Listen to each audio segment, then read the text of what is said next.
Hello, everybody. It's the day after the list. Welcome. How's everybody doing? How is everybody doing on this Sunday post list? 1st of September, early September. All right, we have Challenger Cups today, 2 of them, but they are the finals actually of the Speed and Rush Duel season, which means I think they are a little bit smaller. I'm aware that the timing for this is obviously not the most optimal possible, simply because of course, like, you guys want to talk about the new TCG list and all that kind of stuff that we reacted to yesterday, but these Speed Duel and Rush Duel tournaments are still gonna happen, and we're still gonna have to do that. Chat is still in slow mode. Oh, how do I end slow mode off? Slow off. Okay, there we go. Yeah, I've disabled slow mode. Okay, so yeah, so what I've decided to do for today to still obviously be able to cover the finals for Speed Duels and Rush Duel, but also keep it interesting for you guys, is if you guys have ever like a question about, like, you know, what do you think about this idea after this new Forbidden Limited list or whatever, we can talk about it during this tournament.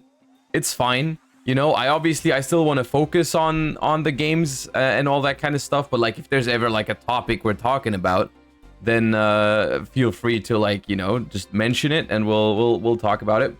Yeah, so the way this is gonna work today is we're gonna have Speed Duel and Rush Duel finals. They work the same way as they do for the regular Challenger Cups. Of course, you play Challenger Cups throughout the season and you get points, and the top point earning players will be invited to a finals. And so yeah, this is for Speed Duel and Rush Duel today. I believe we have 16 players in each tournament. I think 16 players qualified for the finals in Speed Duel and 16 players qualified for the finals in Rush Duel.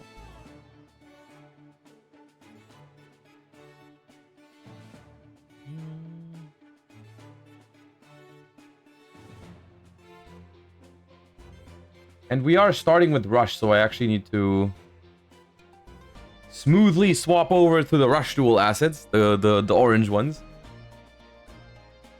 We are starting with Rush indeed. But yeah, so we're gonna start with Rush in 5 minutes.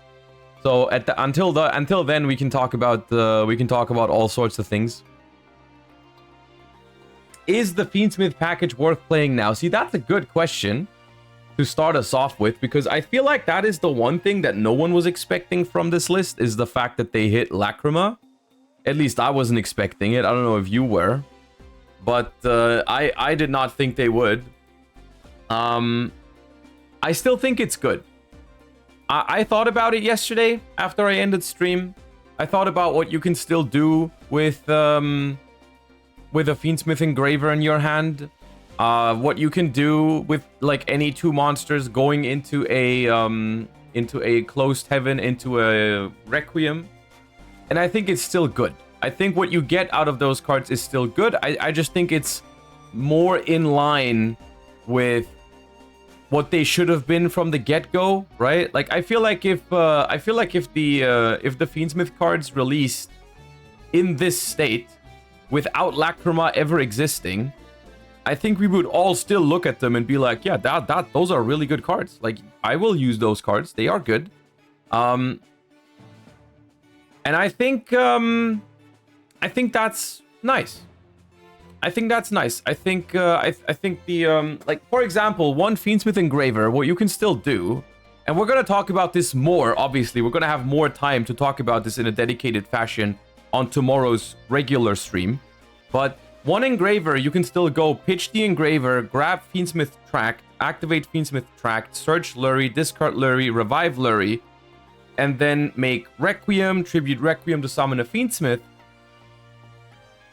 And then you bring back a Fiendsmith from the graveyard by its own effect. So you still have 2 level 6 Fiends on the field without using your normal summon, which is still really good. You can turn those 2 Fiendsmiths into a couple of different things. You can just make a rank 6 with it. Or you can make a sequence with it, which then fusion summons. The only thing that you can't do is you can't get sequence plus a rank 6. Because when you fusion summon with sequence, you don't have the option to go Lacrima anymore to revive another level 6, right? When you go sequence, you have to decide between two things, basically. You can go into Desiree and then stop right there, right? And so the one Fiendsmith still gets you to a Desiree, which is a negate, so that's pretty good. Or you can fuse into an Aerial Eater or a you can fuse into an Aerial Eater and send a Fiend from the deck. So that's still good and worth playing. They're still good cards, I think.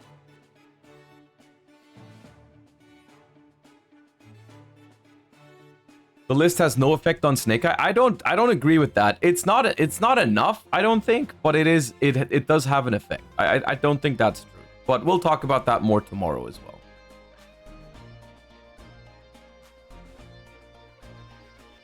Am I the only one that feels like this list is a push towards Azamina? I mean, you're not the only one that feels that way, but it is.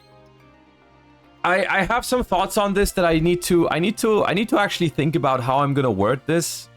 But I will probably make a video on that at some point. Anyways, what do you think about Grass coming back to 1? I think that one's cool. I think that one's fun. I think it encourages some decks that are not seeing play at all at the moment without them ever being problematic. Like, I'm looking at it from the perspective of Master Duel as well, where Grass is legal, and those decks are they're not problematic. It's just like a different approach to the game that some people will enjoy, and I think that's good. I think that's good. All right, it is 13:59, everybody. So let us move over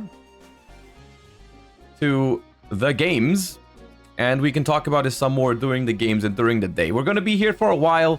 I'm also going to join Farfa's stream later once we're done here, because we're going to obviously record an episode of part of the cast on this list, which is going to be later today, so you can get a lot more of my opinions then as well.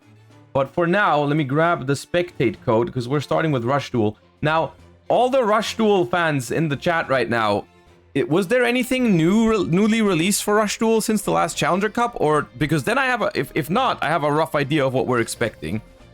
Nothing new. Okay, so okay, cool. That's cool, because then I know what to expect. All right. Duel room, spectate, and we hop in. All right. So this is the season finals once again. As a reminder, I believe 16. Yeah, the 16 most successful Rush Duel players of this Challenger Cup season are participating in this tournament, and we're gonna see who takes it all down. Let's hop into its brothers. Why not? They were playing Blue Eyes last time.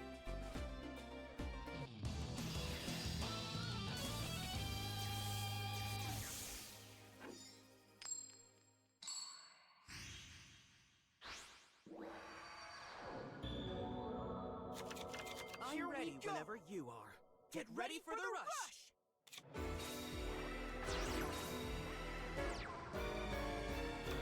All right, and it is a KO bracket as well. These guys are going to be playing best of threes in a top 16, so the loser is going to be eliminated from the tournament right away. It is a top 16 bracket. Your list posts yesterday were a roller coaster, but I guess everyone has the same thoughts now a day after. I do think my thoughts on the list specifically are still a little bit more positive than the general community consensus, but I agree. For the most part, it was a roller coaster for a lot of us, because there's a lot of like fancy stuff on it and a lot of good stuff on it. But then Rage of the Abyss is a whole different topic, right? That just really ties in with this discussion. Anyways, we're using the skill here to reveal Kaiba to add Blue Eyes Bright Dragon from deck to hand, and then we are tribute summoning another Will Hell, but we're revealing the Recital, which is not a spell card, so we don't get to destroy it, but at least we know it's there now. Which one was Recital? Recital was the one that lets you negate an attack if you have only one monster? Okay. The Blue Eyes deck is going in. We are going to cover a top 16 bracket for both Rush and Speed Duel. Yes. Both Rush and Speed Duel. Alright, we're using the Recital to stop one of these attacks. And we're using a Widespread Ruin to stop the Bright Dragon as well. So we're not losing any life points here, but we do have to answer 2 sizable bodies here. It is single elimination, yeah. The Cyber's Monarch really going in. This seems to be the exact same deck that they were using in my last Rush Duel Challenger Cup, if anyone was here for that. It was Blue Eyes cards with the Cyber's Monarch. And they went all the way to the finals, I think. I think they got 2nd place last time.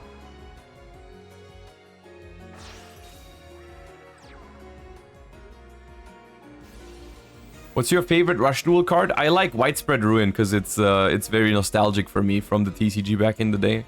I like the fact that they get to play that card right now. It's one of my favorite parts about Duel Links is when there's like cards that you just don't see in modern TCG anymore and they see play. Or maybe you've never seen them in the TCG. Will you stream tomorrow? I will stream tomorrow, yeah. I'm streaming tomorrow, and I'm also probably streaming on Tuesday. Tuesday's my birthday, so I might not stream as long.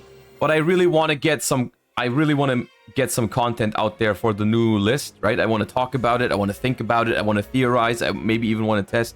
So like we're gonna do some stuff tomorrow and on Tuesday, but obviously I'm leaving for Worlds soon, so there's not gonna be a stream on Wednesday. And then because I have to like pack my stuff and all that, and then I'm gonna be like leaving on Thursday and I'll not return until obviously next week. So I wanted to at least go live Monday and Tuesday, because then I'll be gone. But yeah, long story short, I'll be live tomorrow and on Tuesday probably. You still celebrate your birthday as an elderly person? Okay, first of all, what do you mean elderly person? You take that back. Second of all, I don't know if you would call it celebrating, but I'll go out for dinner with my parents and stuff, you know.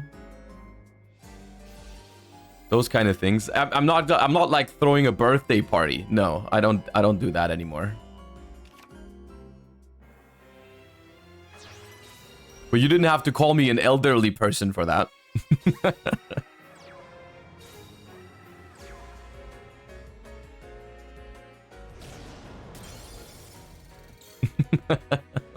All good.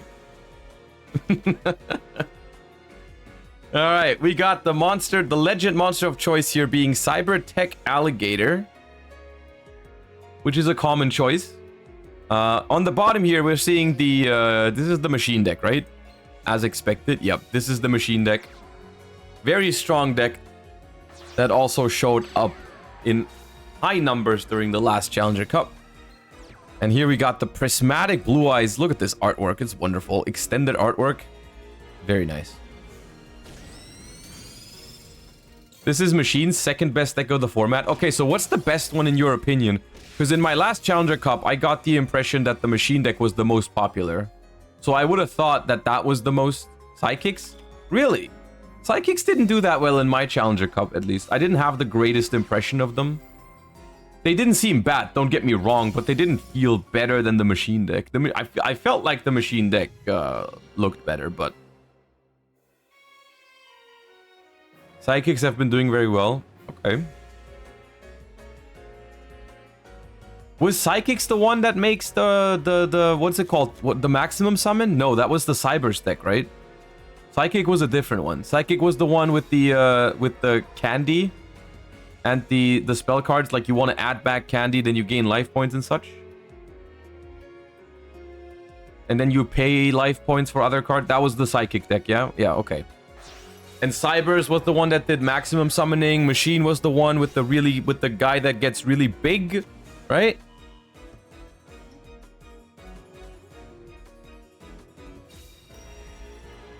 Prima Gatarna. Oh, that was the Psychic one, yeah. That was the Psychic one. Am I too late for the list discussion, or is that later? That is just something that obviously is going to be a topic throughout the entire stream. So like we're gonna do a little bit of talking about it while we still try to focus on these games, because I acknowledge that that's like on everyone's mind. Yeah.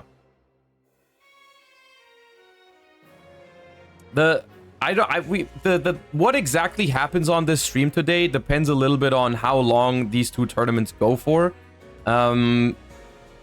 We might just switch over to a normal stream after until it's time to podcast with Farfa,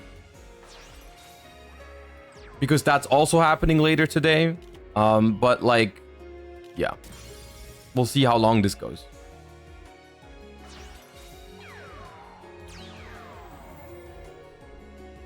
All right, we got Wilhel here, the Mega Monarch, forcing the opponent to send the card to the graveyard. They're choosing that flagship.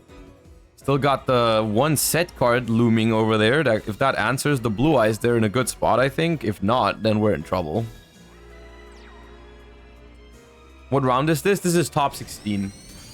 This is top 16 for Rush Duel right now. Top 16.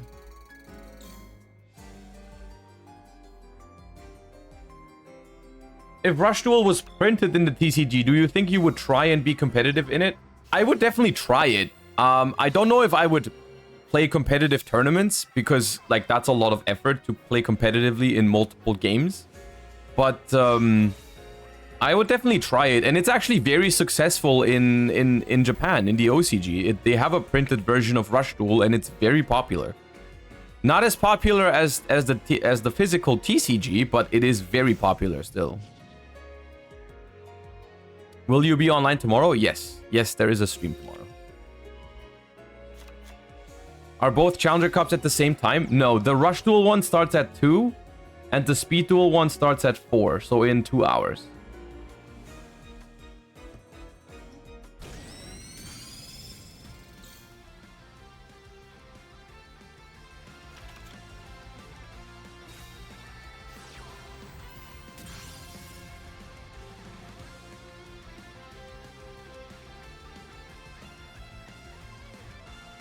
All I want is this kind of over the border art. It is really cool, right? It's really nice on some of these cards. Even when it's not extended art, the Rush Duel cards, they have a lot more space for artwork in general.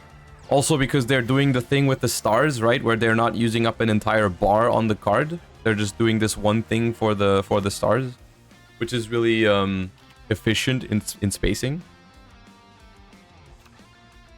Which is pretty cool. All right, this Vassal card has just been really phenomenal because you keep recycling your monarchs.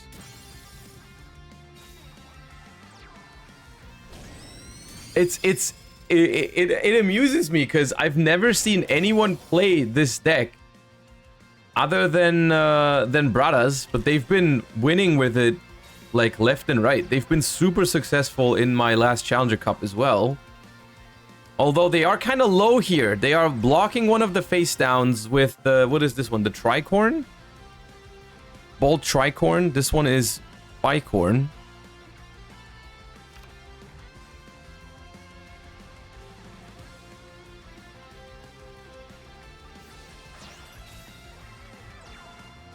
Bradas has been using Blue Eyes for weeks and he does not break. That is actually very funny. Is Blue Eyes considered a bricky deck in Rush Duel as well? How do they keep doing that? How do they keep making different versions of Blue Eyes in every single card game or like version of the Yu-Gi-Oh card game? And they are all considered as like the bricky deck of the format.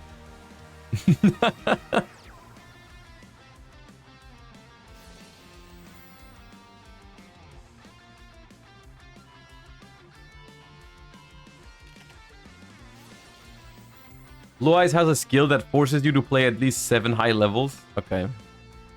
Well, we need a good back row here, or multiples. Other than that, otherwise, we're gonna have some trouble. Do we have the, we have negate attack. Okay. That just wins, right? That just ends it. Because we can, yeah, that's just enough. Okay, that's game 1 to the Blue Eyes player. Blue Eyes 1 win away from making it into the top 8.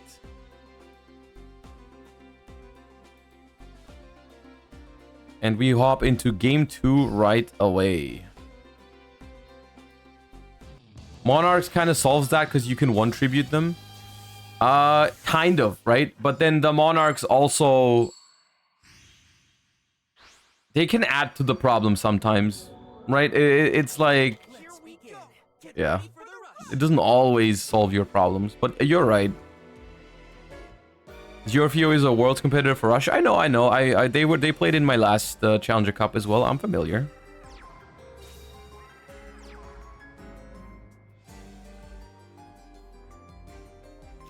If you draw too many tributes, you just drop all of them. Oh yeah, if you draw a bunch of monarchs, you can just tribute over themselves. Yeah, and so you can empty your hand and redraw them. Yeah.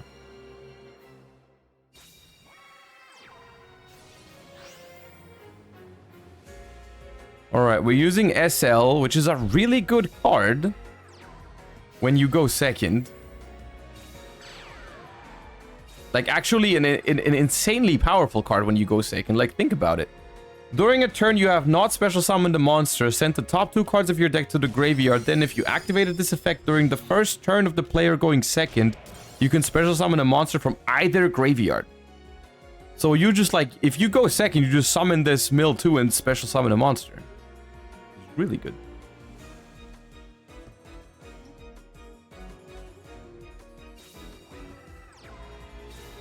One of the strongest generic cards. Yeah, it's like most decks are using their own archetypal cards for the most part, but like SL is a card that's in almost every deck. Because unironically, even when you don't get to use the revive effect, you still, like, sending 2 cards from the deck to the graveyard, I think in most of these decks is a bonus. Like, for example, in the machine deck, if you can send high-level machines to the graveyard, you can, like, shuffle them back into the deck to make your... I forgot the name of the boss monster, but, like, you can make it bigger. Not this one, the other one. So, like, that's nice. Or like in the Monarch deck, right? You can mill your targets for what's the vassal called? Zeus? The Cyber's vassal. You could, that needs like a monster with 1,000 defense in the graveyard, right?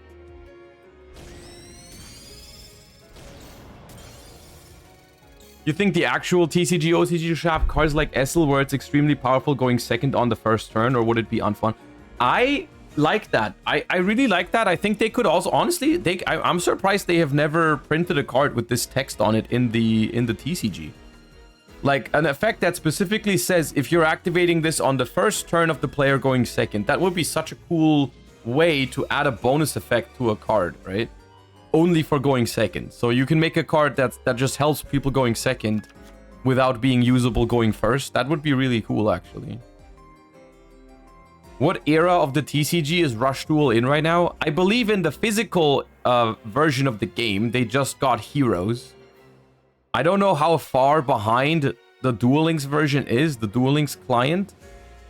But I'm pretty sure they are like around GX era, so the Heroes might also be coming to Duel Links at some point soon. Because they're getting like, what is it? They currently... What GX archetypes do they already have?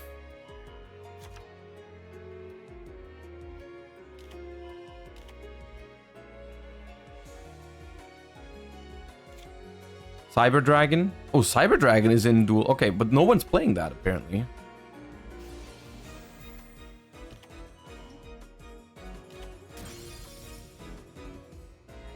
So, when you say Cyber Dragon, what is typically the way they introduce these kind of archetypes to Rush Duel? Do they give them similar cards to what they had in the TCG? Like, is there a Cyber Dragon that has the same effect as the Cyber Dragon in the TCG, or are they giving them new cards with different effects?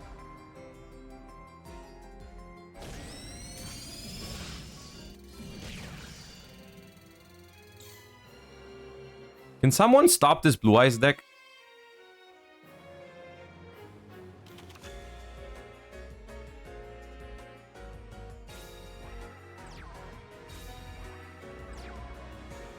Nope, apparently not. So this looks like All we need is one Mega Wilhel to get rid of one of these monsters, and we can attack for game.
Can't move, guys.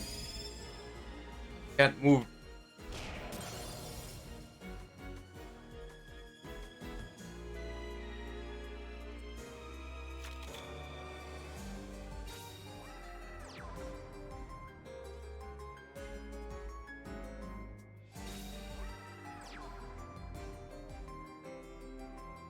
Okay. All right. New Challenger Cup host acquired.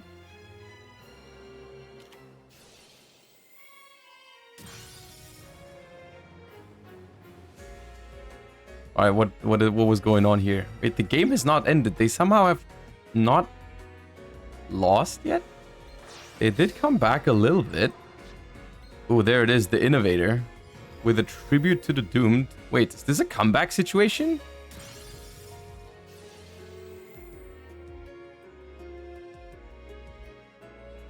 Thank you, Eddie. Appreciate that.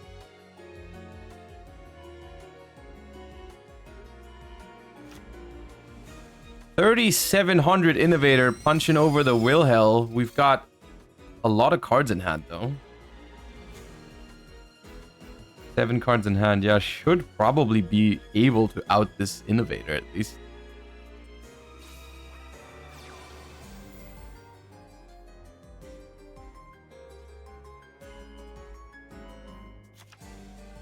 All right, so we can use that to add back we're gonna give them a tribute to the Doomed back. I assume we're gonna have a Wilhel for that. So we're gonna probably summon the small Monarch first to send the tribute to the Doomed away, and then summon the big Monarch to force them to send another card away.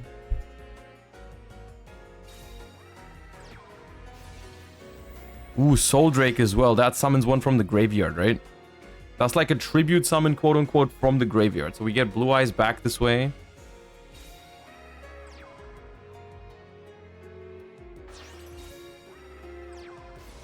There he is. Small Wilhel. Destroy tribute to Doomed. Tribute for big Wilhel. Force Ascend. And now, the only... There's like 2 cards that we can potentially have to survive the turn.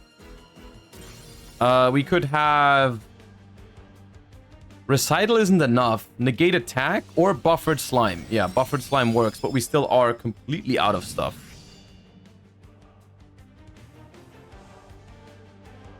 A Monarch without Monarch stats is... Yeah, I said the same thing. It's, that's the only weird part. Okay, we did get 2-0'd with the machine deck. We lost 2-0 to the Monarch Blue Eyes mixture. Well done. All right, Bradas once again stays winning with the Blue Eyes deck in my Challenger Cup. All right, let's hop into one of these other matchups to see what these players are bringing. At least the Vassal has the same stats. Yeah. I mean, I understand why, right? A 1 tribute with 2400 attack is unironically really powerful in Rush Duel. So it makes sense that they had to tone it down. It still feels like a lore break, you know, in some ways.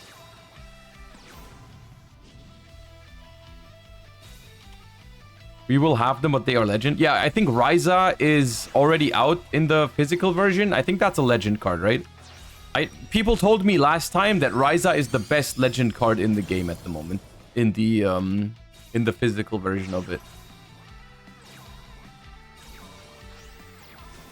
Which I could honestly, I can see that. A 1 tribute for 2400 that can put 1 card to the top of your opponent's deck. That's like incredible. Ooh, only back row destroyed. It was a spell only, but we don't get a bigger monster than 2500 onto the board. What is this deck at the top here? I've not seen. Oh, Thunders. I think we saw this once.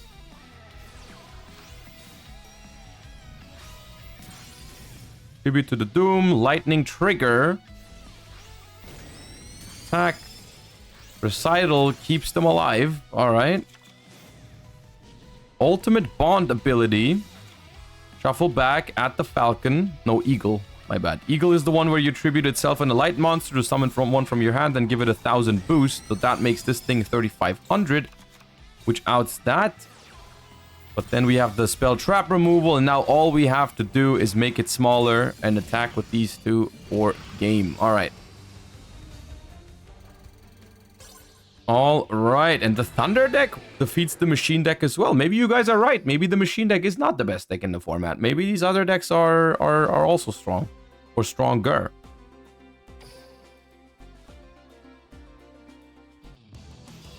Machine is getting destroyed. Have you submitted your decks for the World Championship yet? Geo in chat right now submitted a Machine deck to Worlds probably and is like, damn, why why did I do that? Yeah, and I regret it. Oh, really? Is that really? Is that really how it is? Okay, well, my bad.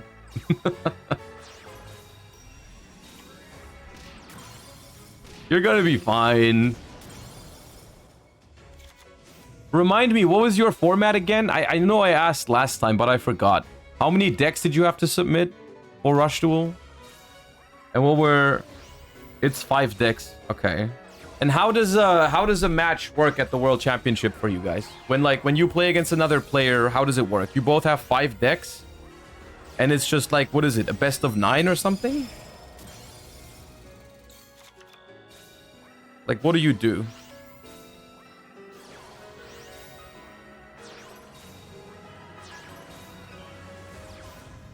Ooh, this is the Harpy deck.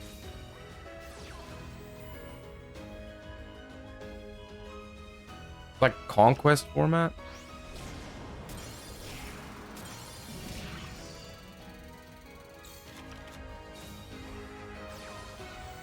It is just best of 5, but oh, so you have to like you play a best of 5 and you have to swap deck every game. So you just have to win with 3 of your decks, no matter which ones they are.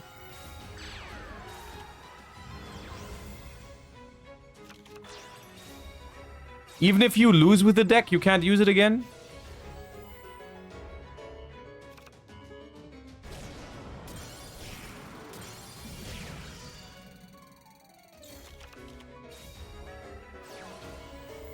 You need to use all 5. Okay. I mean, in that regard, I guess you have to like only play one. Even if you brought one deck that isn't ideal, you only have to play it once per round, right? The wrong way to maximum. Do they have all 3 on the field, but didn't maximum summon them? Also, why is this one not in the center? They have R on the right, L in the middle, and the middle on the left. Can you disqualify people from the Challenger Cup? I'm about to... I'm just checking.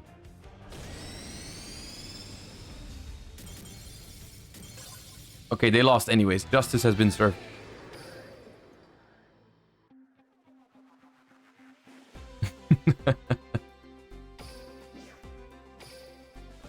All right.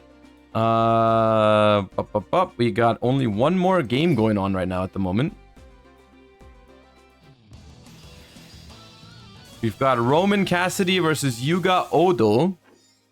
I forgot which character was which deck. I forgot. Do you think Naturia Runic is playable in the TCG? I think one Sacred Tree makes it impossible. Ooh, is this Psychics? It is Psychics. Okay.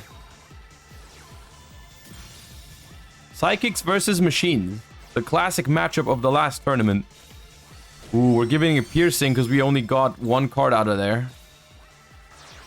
And we got Candy. We're summoning Melody.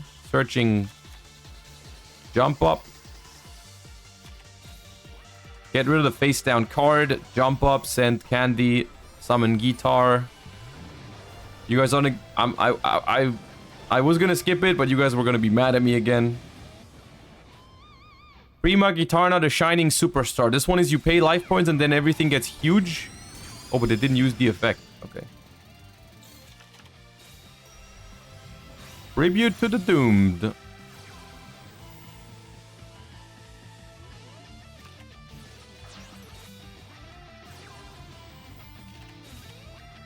Oh, we're piercing again, dude. Alright, but they could potentially just end it this turn, right? I don't think it's that unlikely that they're able to end it this turn. Melody, Summon, Red Shine, Search Jump Up, Melody, Return, Shuffle back, and all you have to do is, yeah, Tribute to the Doomed and attack. Yep, that's game. Alright, Psychics winning, and we haven't seen the Machine deck win a single time, I feel like. Did we? Was that Harpy game versus Machines? I don't know. But so far, the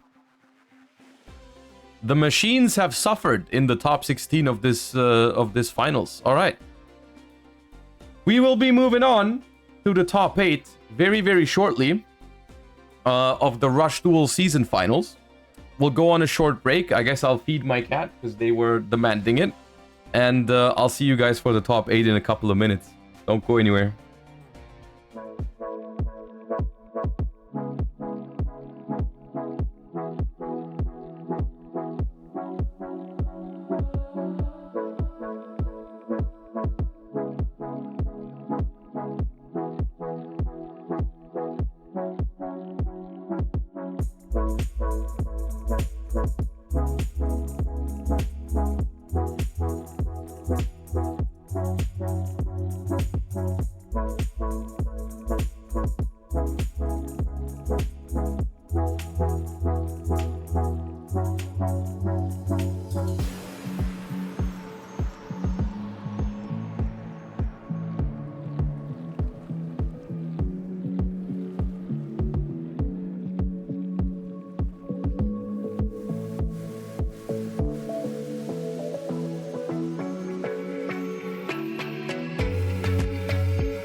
Alright, we really are rushing through this tournament because we are now about to begin the top 8 already.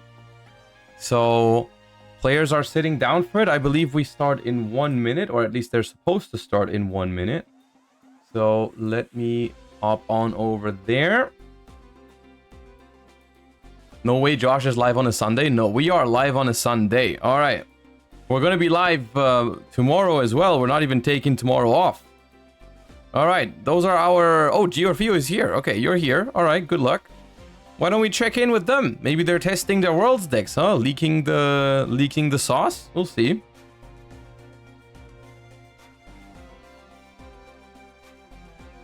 Alright, we got... They're missing an opponent at the moment. They are missing an opponent. But I'm sure they will find one soon. The round hasn't started yet, so they're not too late yet. Round 1, my opponent didn't show up actually. Oh, okay, so you still don't have an opponent. You didn't have one for the first round, and now you don't have one for the second yet. Great.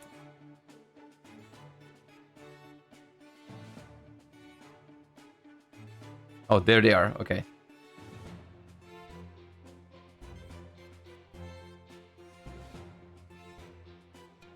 Alright, and we begin with our top 8 games. Good luck, duelists.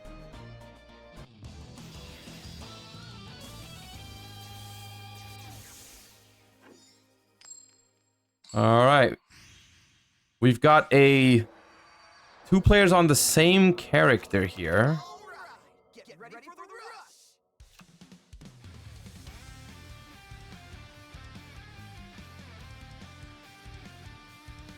Can you explain that format, please? You mean Rush Duel in general? In Rush Duel, the rules are a little wild over there. So, you have infinite normal summons per turn. And you don't have a main phase 2. You play with 6,000 life points, and you draw until you have 5 cards at the start of every turn. But they have a lot simpler cards, let's say it like that, than the TCG. There's no chain links. There is basically just like a bunch of like normal spell cards and like battle traps. And monsters with a lot of like just simpler effects, right? Ooh, we've got the Fiend deck. Are we both on the Fiend deck? Gonna be a long game. Oh, is the Fiend Mirror like is the Fiend Mirror very like slow?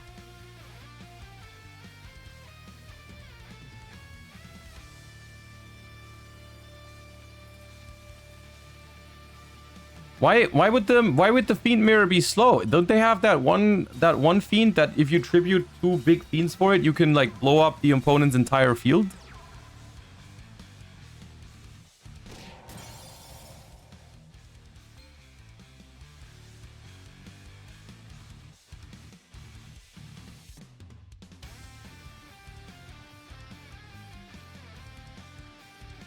Face up field. Oh, is that why it's slow? You guys are setting so that your opponent can't just like tribute that dude and wipe up everything? I see. I see. Okay. Wait, that's a light fiend? Someone made the exact same joke last time on the last Challenger Cup. Someone was like, they're gonna turn Royal Rebels Heavy Metal into Fiendsmith Requiem.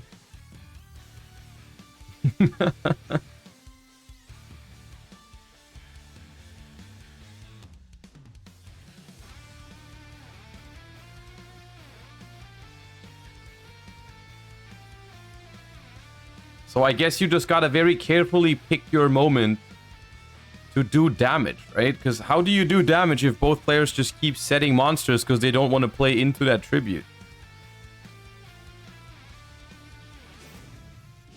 Gonna use the skill here to play Invasion.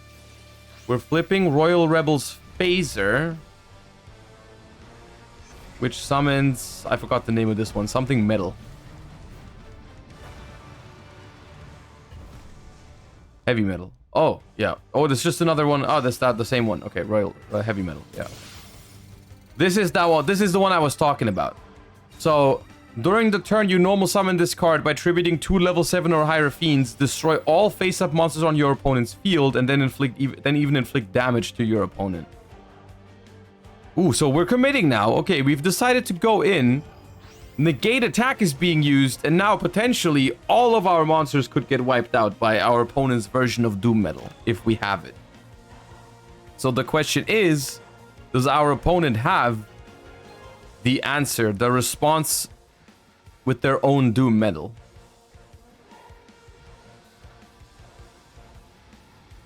Negate attack in negate attack sleeves? Yeah, that's crazy.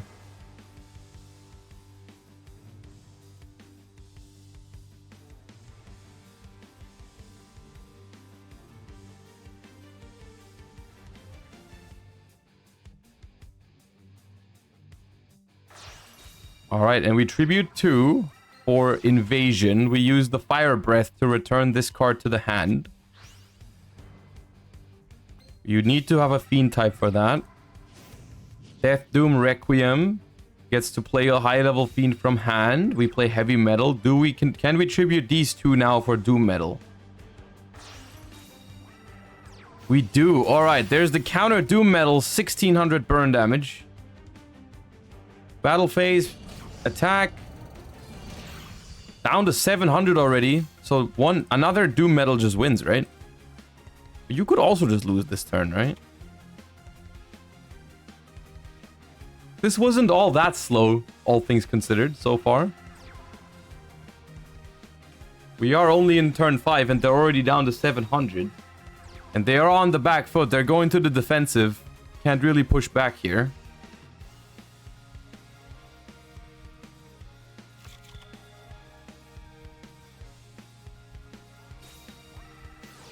Oh, another Fire Breath. Get that set card back to the hand. This can be really annoying, honestly, because you just keep... Oh, Pierce. Okay, yeah, that's gonna be it. Pierce. Pierce. Like the name would suggest.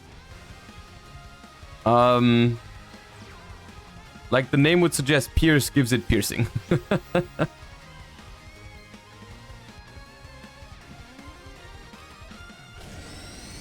And Piercing Samurai can also give piercing, as the name would suggest. All right, game 1 in the Fiend Mirror goes to our World Championship competitor. All right, all right. Let's wait and see if they switch it up for game number 2, because they are allowed to swap decks, I'm pretty sure. Like in any Challenger Cup.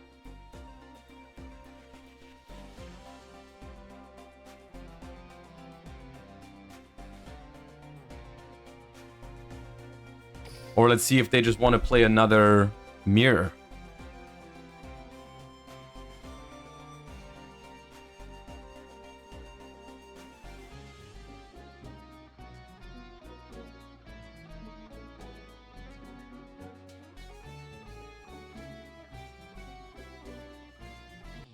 Oh wait, we're in the wrong scene.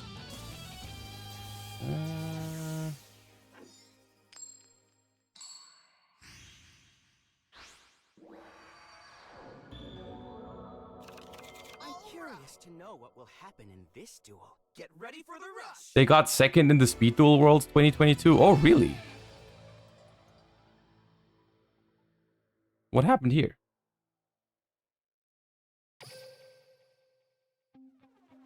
What happened here? The game issue? Okay. All right.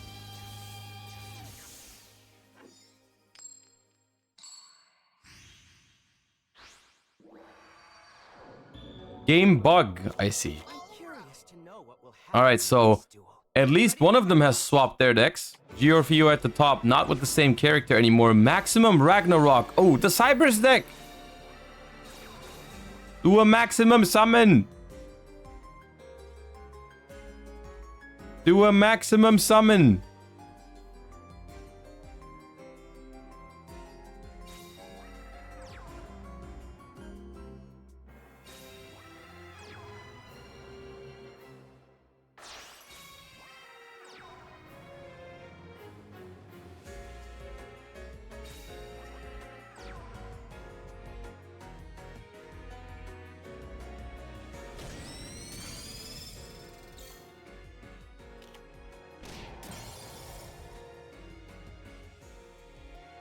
Okay. Well, that board got outed. That thing is not ideal when it's not maximum summoned. All of these, even the where's the big one? That one. 2000 attack. Maximum summon genuinely clueless. So a maximum summon in Rush Duel is when you have there's cards that consist of 3 pieces basically, and if you have all 3 together, you can put them onto the field as one big monster, but it will take up your entire board space because there's only 3 spaces on the board in Rush Duel. They will combine into one monster, but they are basically taking up the entire board space and they're like huge.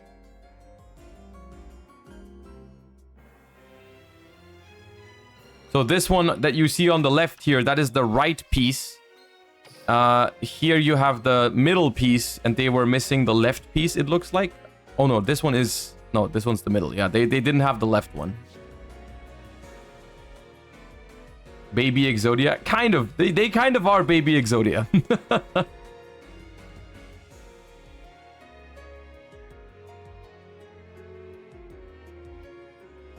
Kind of like Gate Guardians. Honestly, please tell me there's a Gate Guardian maximum summon in Rush Duel. Is there a Gate Guardian version of it? Because if not, that feels like a huge missed opportunity. Not yet? Nah, that's weird. Why not? Why not? There's a gadget one? Oh, that's cool. That's cool. There's also a Harpy one with the 3 Harpy Lady sisters forming, well, the Harpy Lady sisters.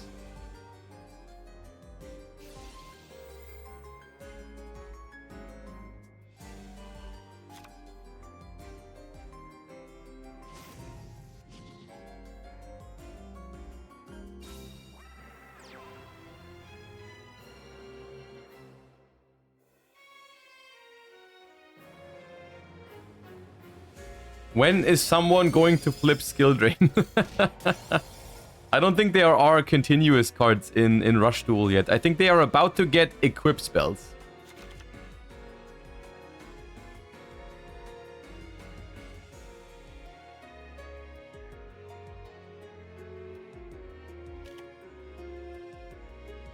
This one is the left one, I think. Yeah, this one is the left side. They have equip already? Okay.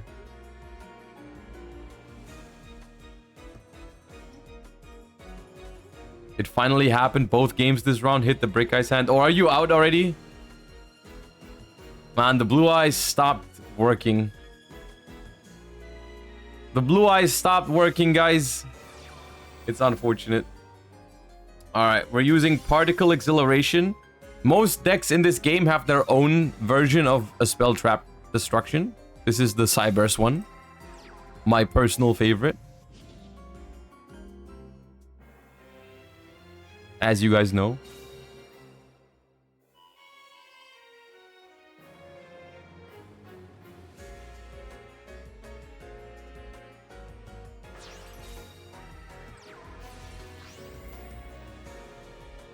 Okay, we're summoning out Atrashoot Hydron. 3200 attack, doing 1500 damage, and then this thing is attacking over that. Shadow Buyer. Shuffle a monster from your grave into the deck, increase this card's level. Oh, this is because all the tributes require you to summon over big level monsters.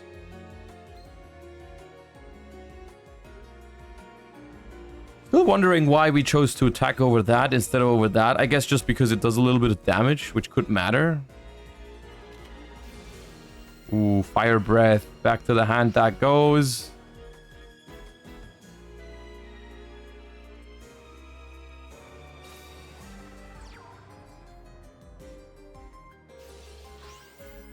Phaser. Gets a level 7 back from the graveyard. If we have another Doom Metal, this turn is gonna hurt.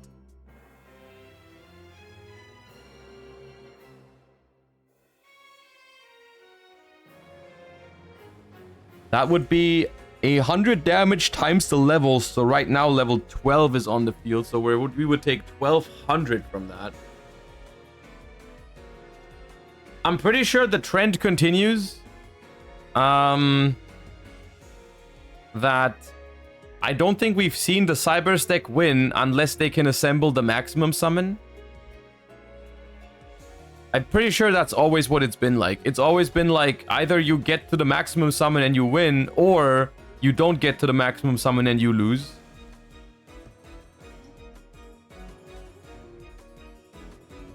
Did you enjoy the list yesterday? So-so. So-so. There are positives about it for sure, and I feel like ignoring those is not fair, but there's a lot of stuff that I'm also worried about. But we'll see. It looks like there's no Doom Metal right now, because I'm gonna be honest with you, I think that would have already been played. Okay, they have Heavy Metal, but not Doom Metal, it looks like.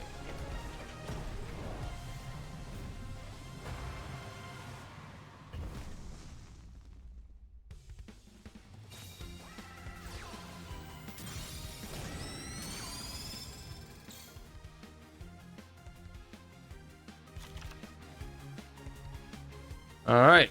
Fiendsmith's Heavy Metal.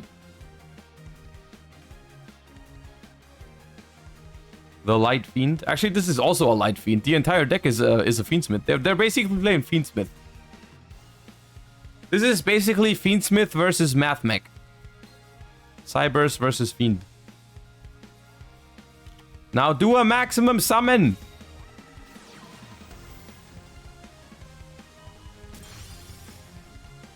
Do a maximum summon!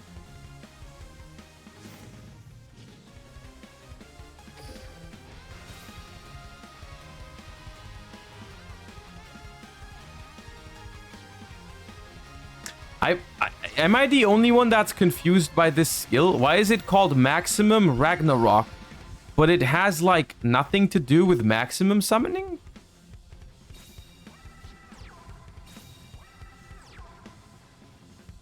It confuses me.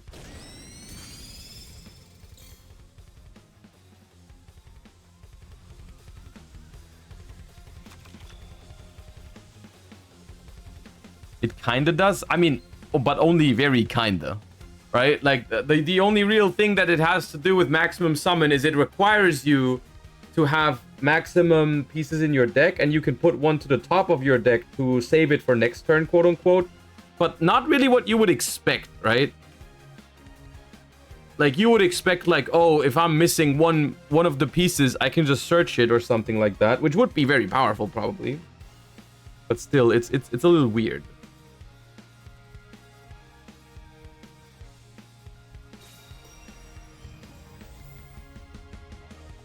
Monster Reincarnation as the legend spell here. Really nice.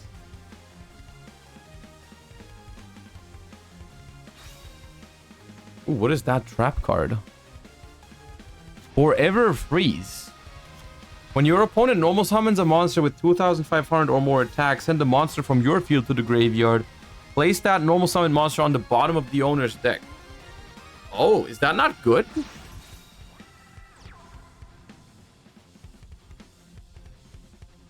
That feels like a decent card. I guess it depends on the matchup, because some matchups they will just summon monsters with like 2,300 or 400 and then just make them bigger. Right? Like some boss monsters are not 25 right off the bat. Mirror Innovator is 2,400. Oh, so close, but so far. Like Snake Eyes Poplar to 1, it's so close, but so far.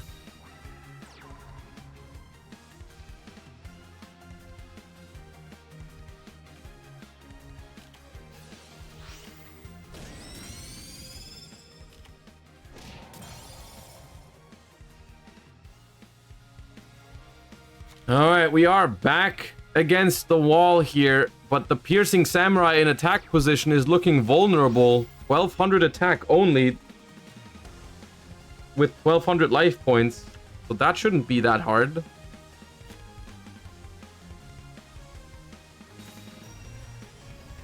Ooh, are we preparing for a maximum summon? We added back one of the pieces. Now we're adding back another one. Surely. We're doing it. Oh, come on. Come on. Let me see it. Let me see it. Why would you do that? Ugh.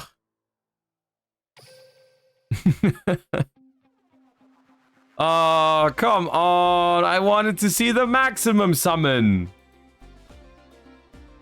All right. Well, this match ended. Giorfio moves on to the top 4 of the tournament. How much time is left on the round? Let me see. Like over 10 minutes. All right, these two are maybe done. Let's see what's happening here.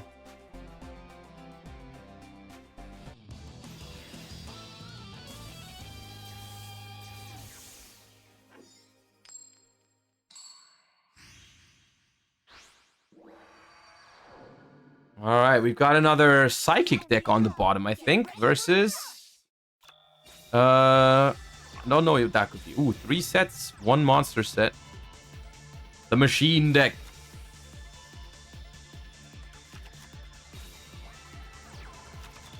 Ooh, what is that start? What is that start? Their hand must be... Their hand must be... very awkward, no? Only 1 set monster? Even after using the skill? That's an awful hand, right? They must have like they must have opened like 3 tribute monsters or something.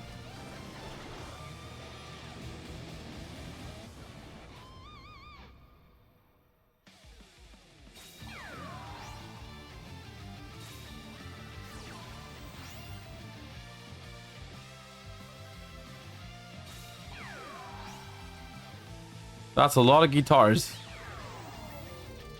Uses effect on both. Now one of them... Oh, God. 4,300, 2,800, 1,800. Attack. Attack. Attack. What's wrong with the machine deck, guys? Why is the machine deck not functioning today? You guys said nothing changed. But something must have changed because the machine deck just doesn't win today. It was like... It was really good last time. And today it's just like... Not cooking at all. Is this the end of our top 8? Are we done? Was that the last game? It may have been. It may have been the last game.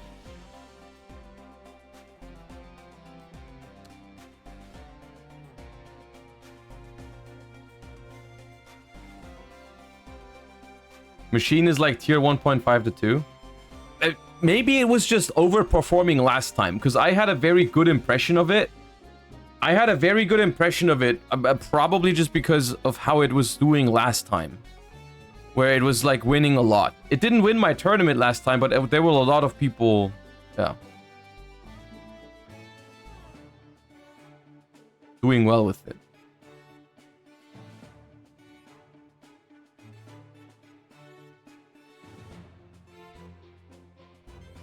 Everyone has been spamming the deck, ignoring everything else for months. So you think like everyone thinks it's very powerful, but other decks are just kind of flying under the radar, but are maybe equally as good or better. I had 3 tribute monsters. Yeah, I guess that. Your opening hand was very, very unfortunate. We saw that. Yeah.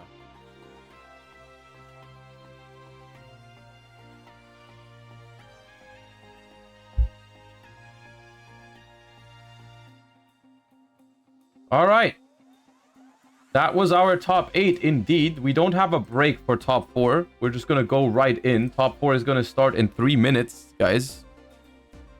Top 4 is going to start in 3 minutes. No break.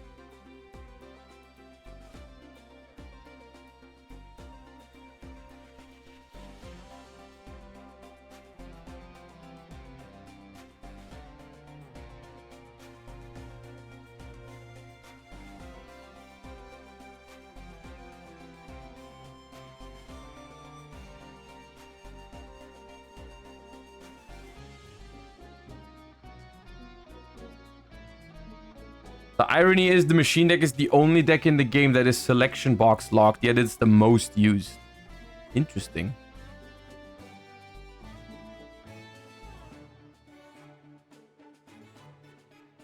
What is like what would be a great budget deck for Rush Duel at the moment? Like if someone is just like new to the game, and which deck can you build the fastest?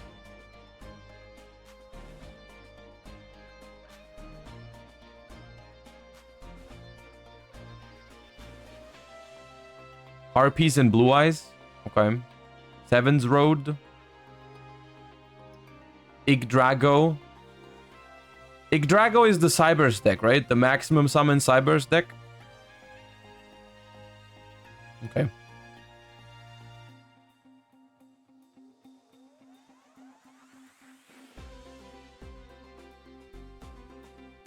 I made semis. Congratulations. Good luck for your top 4 match.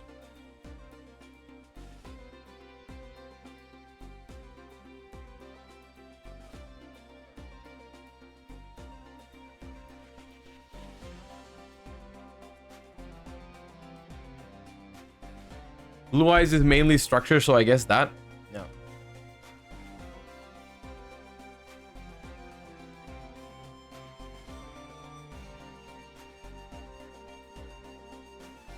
All right, where are our duelists for the top 4?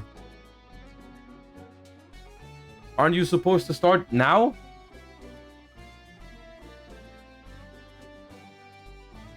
You're supposed to start now.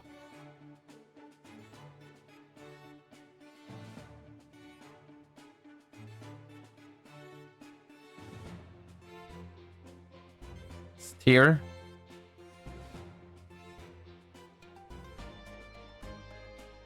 There we go. All right. Top 4 already, man. This really is Rush Duels.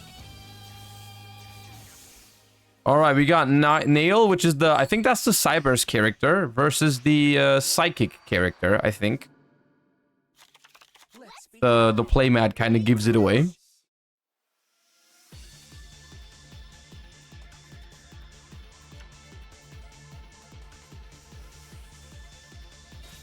All right, and we start by doing Cybers things.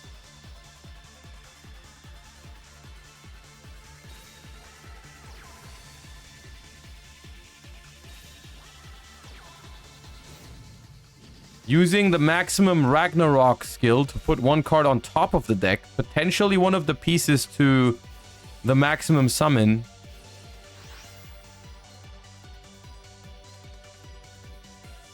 Okay, they got the Emperor. Are they going to tribute summon turn 1? Yep. Belsticle Mani. Belsectical Mani. Shuffle 2 monsters from the graveyard into the deck. A face-up monster on your opponent's field loses attack equal to the number of face-up Cyberses on your field times 300. Okay, that's powerful. That's a good card. That gets over almost anything.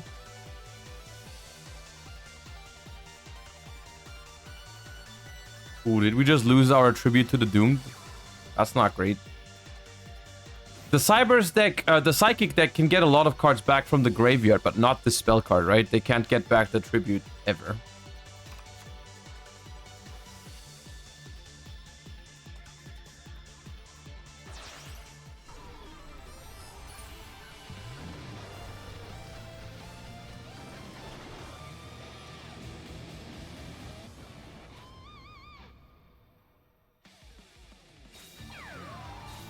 They have 1 out to... That was their only out to the maximum monster? Uh-oh.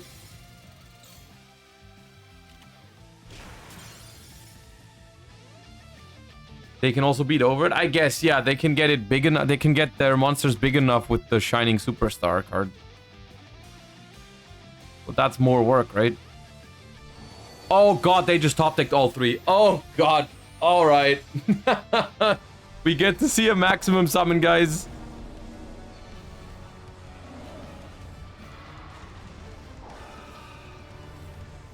There it is. There it is. Now you know how they got to Worlds, because you just maximum summon like that. Destroy that. Attack that for 3,600. We are in maximum mode. What does it do now? Okay, so it's a 4,000 attack monster that doesn't have defense points. So something like shield and sword doesn't work on it, I'm pretty sure. And it's got 3 different effects. So this one, when in maximum mode, you can send the top 3 cards of your deck to the grave to change a defense position monster on your opponent's field to attack position so that they can't wall up behind defense monsters. And it says it can't be destroyed by trap card effects. And you can send the top 3 cards of your deck to the graveyard to destroy a level 8 or lower monster. So 3 different effects essentially. Can't be destroyed by traps, 4,000 attack, can switch defense position monsters to attack position, and can destroy monsters.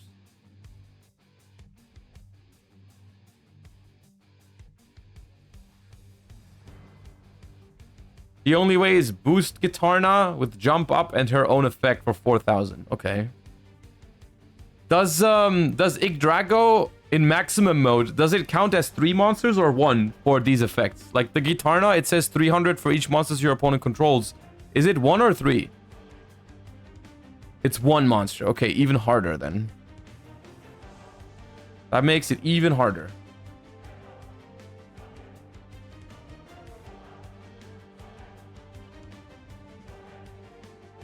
So if they just had Tribute to the Doomed now, wouldn't that be incredibly sad? But they milled it.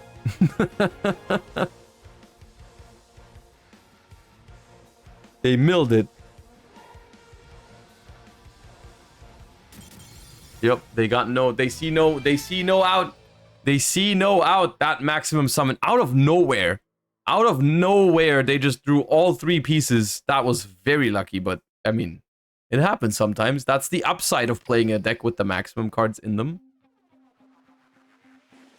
And that's game 1 to Giorfio.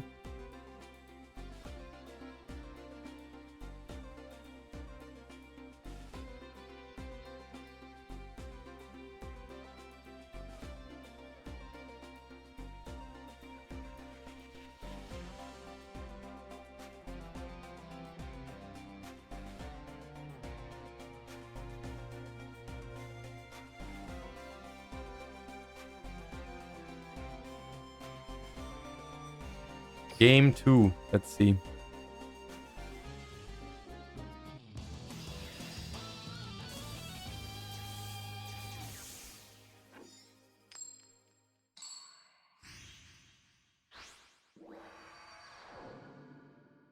Let's see. All right, we're probably playing the same deck again. It's the same character at least, but the opponent switched decks. Different character now. All right. The typical T set in Rush Duel, 3 monsters and 1 spell card. This is the real T set from now on.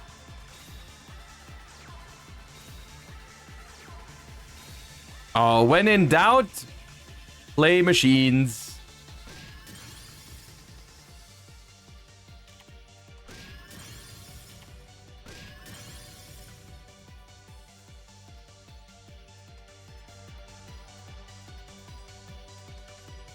All right. Ran over all of these set monsters. No tributes involved so far. No maximum summon. We got left and right, but probably just doesn't have the middle piece. Particle Acceleration destroys Widespread Ruin.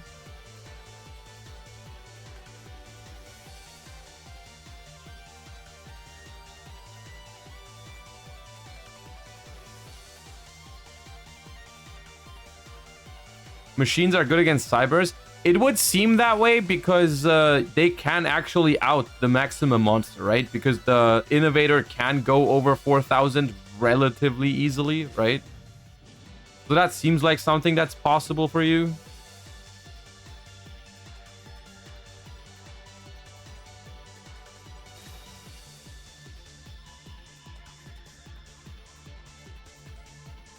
Okay, so both of these monsters can be tributed as double tributes this turn. So we summon Mani and Mani. Alright, 2 Manis.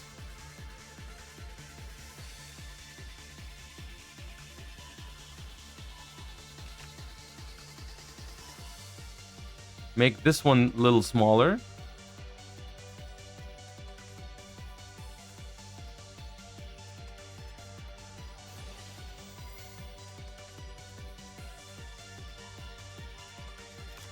Make another one a little smaller, or the same one. Nope, that one. So we're going to attack that for 17 and that for 14. Putting the opponent down to 29, but 2300 is not the hardest attack points to out, right? The only question is, can we out both? I'm pretty certain we can out one of them, but in order to out both, you probably need 2 different tribute monsters. Oh wait, why are they setting cards? Are they on the defensive? Do you have... Okay, you have a normal summon. Okay. Send the machine monster away to draw a card. Are we looking for a tribute summon? Do we not have a tribute summon? We don't have a tribute summon. Oh god, okay, that's bad. That's bad. Particle acceleration hits Barrage of Steel.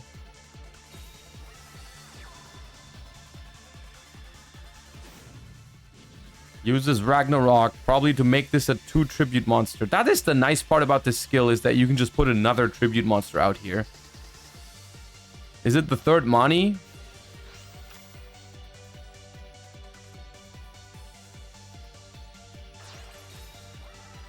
No, it's the Hydron.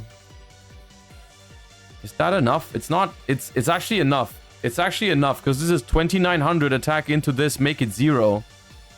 So if the set card is not a good trap card, then this is actually just it.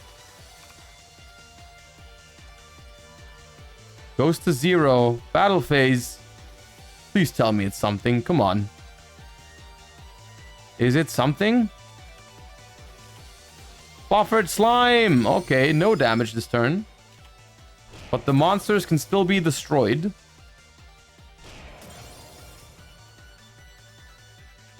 Alright, we need some help here off the top of the deck. We didn't have a tribute monster last time. And now all of a sudden we're staring down 3 other tribute monsters that it's very hard to out 3 at the same time. It's like... You would have to get lucky to even out 2 of them. Oh, I don't... Oh, they're not even outing a single one. They're not outing a single one, guys. Oh my, okay. It's rough out here.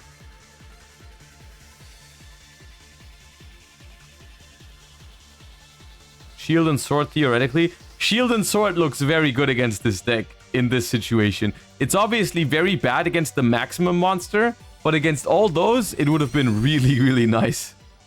They all have 0 defense.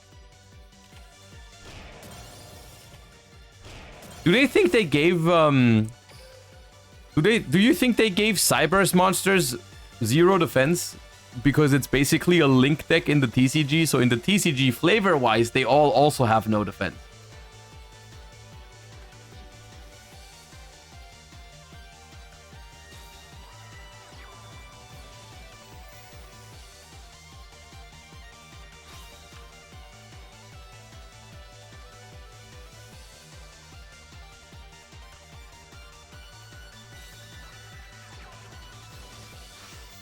I lost the Sword and Shield many times.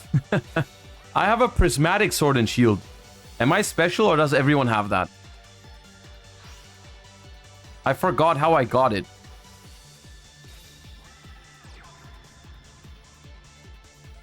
Everyone has it? Oh, okay. Alright. Oh, we're outing 2 of these.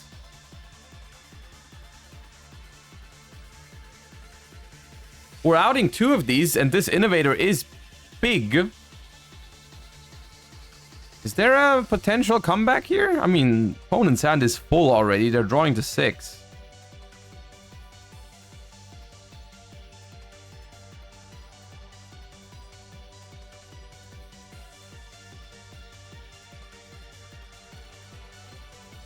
3 or more.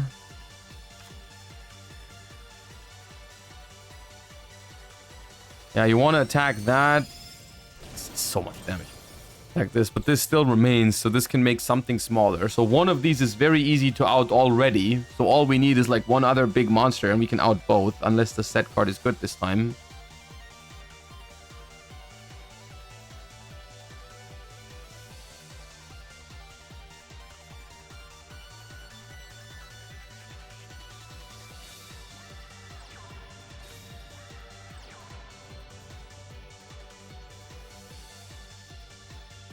Send the top card of your deck to the graveyard. Effect.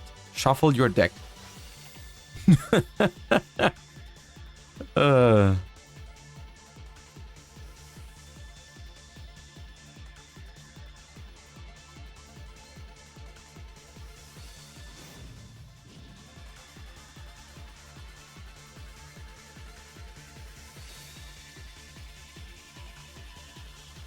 Alright, we use the skill on both of our monsters. They get smaller, but they can be treated as double tributes this turn. Another Atrashoot Hydron. That's big. And another Mani. Oh, man. What do we even need here? What can you even have? A widespread ruin isn't enough. You need negate attack. You need negate attack. Right now. Then there's a chance.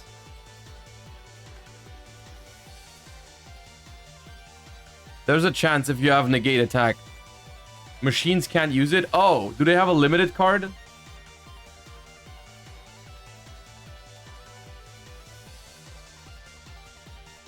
Widespread saves. Well, I mean, you survive if you have widespread, but you're still losing all of your monsters. I was trying to look for an answer that doesn't like. You would still lose the game, I think, if you have widespread ruin here. But okay. Just like 1 or 2 turns later. But all right. Unfortunate games for Whistling Bird here. But Giorfio moves on to the finals with a 2-0 victory. Very decisive. Okay. What's going on in the other game?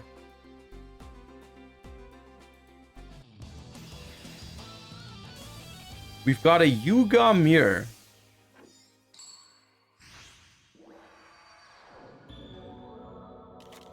Is this the machine mirror? No, maximum overload. Wait. Which maximum is this? Supreme Machine Magnum Overlord R?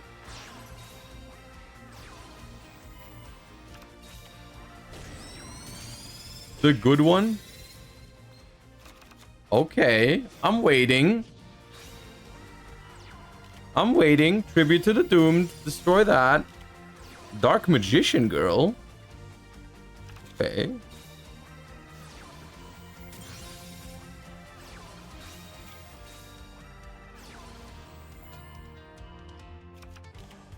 Widespread Ruin. Nice. Okay. Protecting it. Another maximum overload.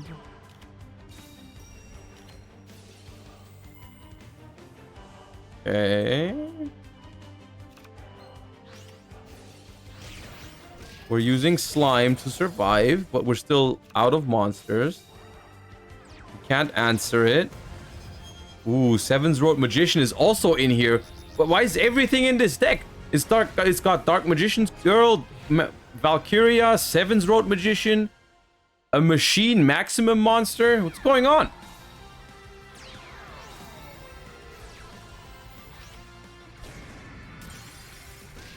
Here's for 17. Attack the other two.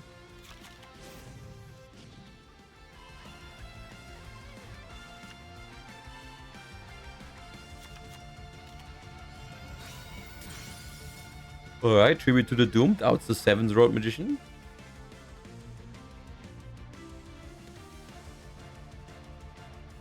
The skill restricts you to maximum and Seven's Road. Okay.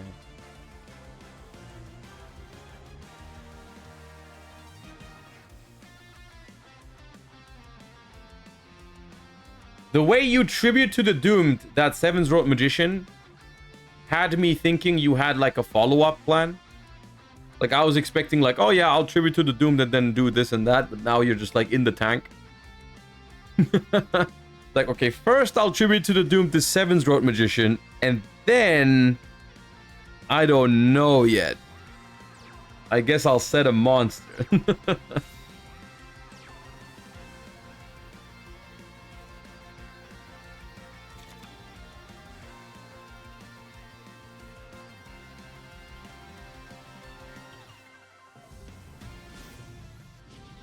Alright, maximum overload again. Send a maximum monster from your hand to the graveyard. Place a monster from your hand onto your field in face down defensive position. Oh, so this skill just like uses the maximum monsters to... Why does this card look so nice? Why is the artwork on this card so nice? Hello?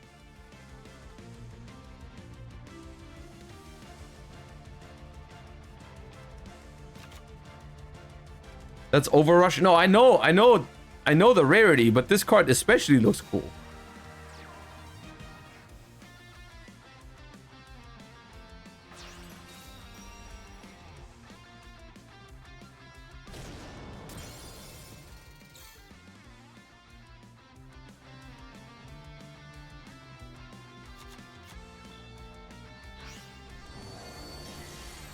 Oh!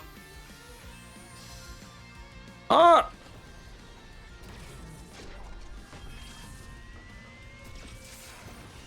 Okay. Okay.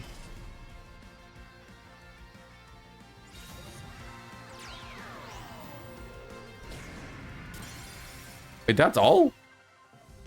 It wasn't even game. I expected more. I expected more. All right, what does this card do? This card cannot be destroyed by your opponent's trap cards. This card gains attack equal to the difference between your life points and your opponent's until the end of the turn, but only if your opponents are lower. If your life points are lower. Send the top card of your deck to the graveyard. This card gains attack equal to the level of one face-up monsters your opponent controls. Okay.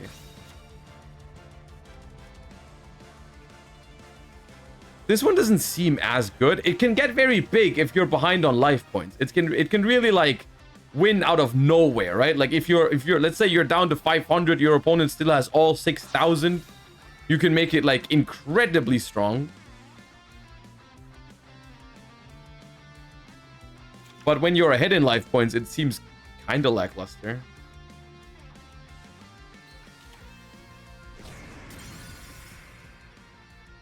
Also, what do you do against like a set monster every turn? I guess, oh, we're about to deck out. I guess you win in deck out is the answer. Yep.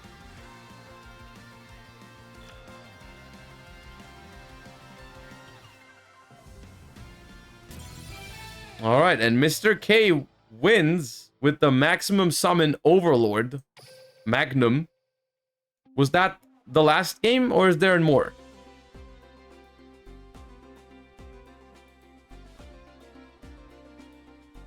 Is there another game?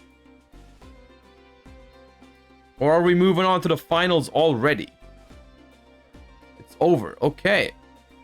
All right. We're moving on into the grand finals of the Rush Duel season finale.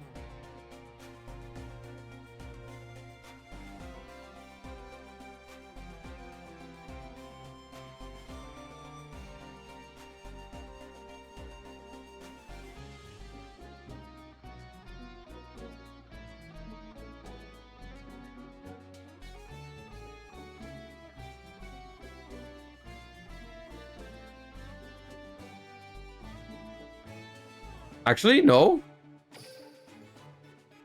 Misinformation has been spread. They're playing another game. Apparently, it was not over. I've been lied to.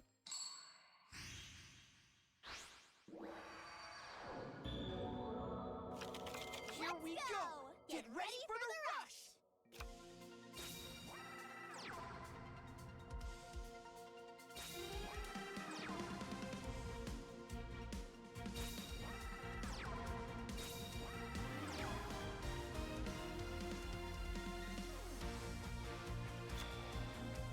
All right, and we've got Yuga against... I was about to say the Psychic deck, because that was the character that I knew for the Psychic deck, but this is not Psychics. So far, is this the Thunder deck?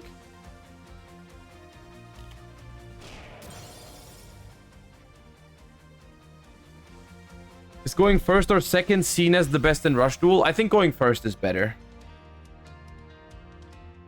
I think going first is better. Not by that much, but I think you would rather go first than second in Rush Duels.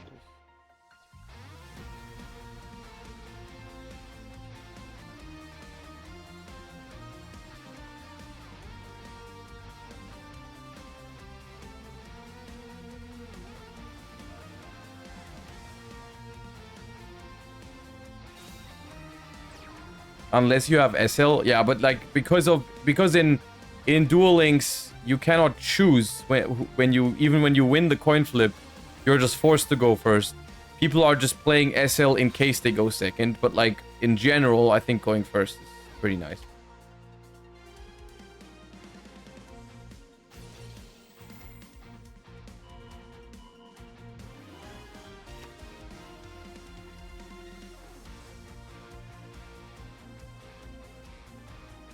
Which is probably why they designed SL to begin with, right? They wanted to create a card that helps the player going second, because going first was basically better without exception.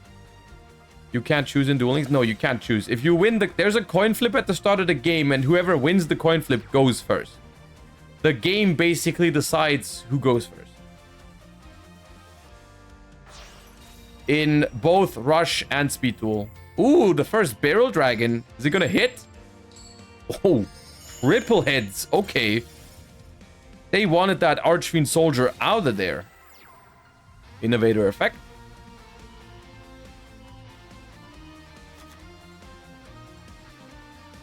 So does Barrel Dragon only destroy monsters? Monsters. I was wondering why they didn't target the set card, but okay, there we go. Negate attack.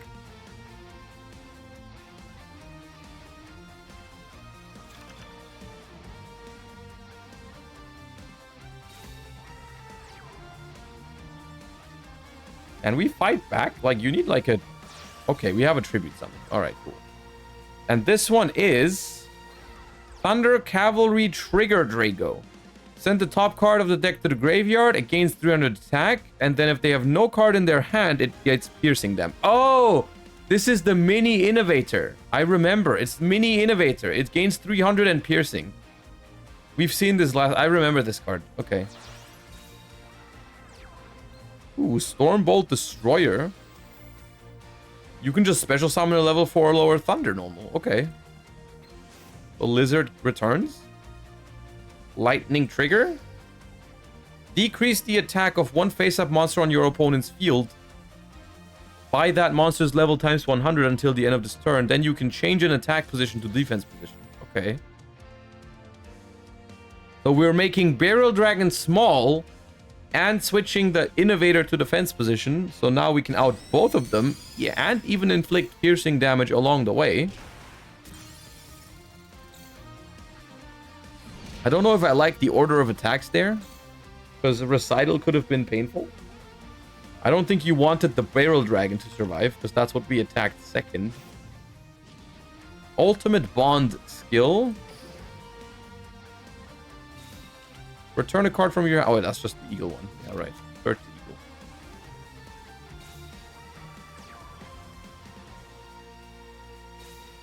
So you have to tribute the Eagle alongside another light monster.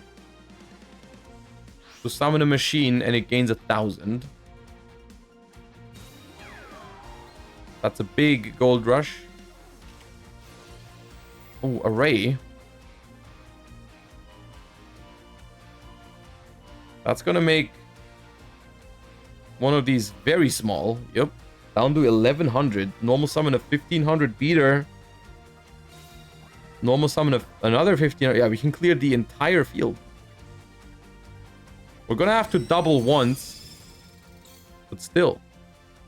At least. We've done it. Okay.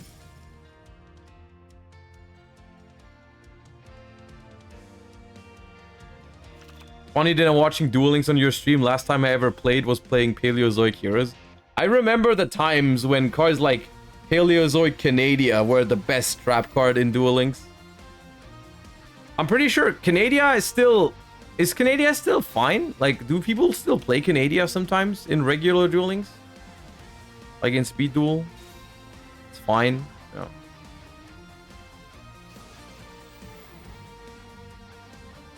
It's okay.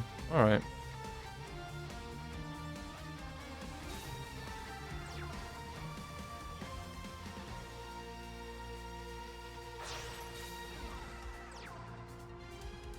Alright, we're basically doing the same field again.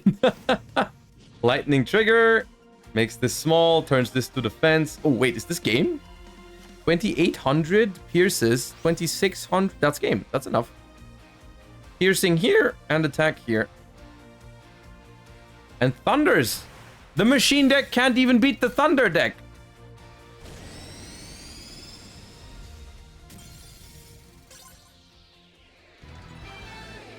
Mr. K. And I'm pretty sure this was the last game now. I'm pretty sure we're moving on to the finals now for real.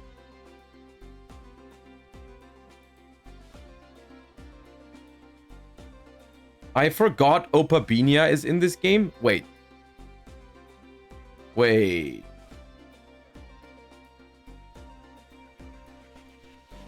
Opabinia is in this game?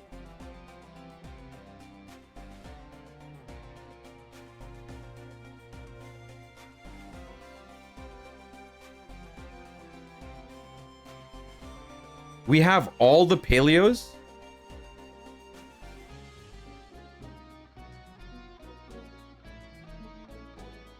Do you have Animalocaris?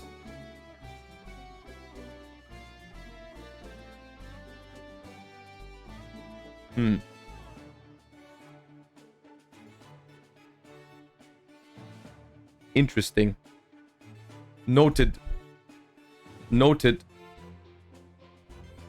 I will investigate upon that. On whether there are content possibilities with that information. Anyways, for now, we're moving on to the grand finals of the Rush Duel tournament.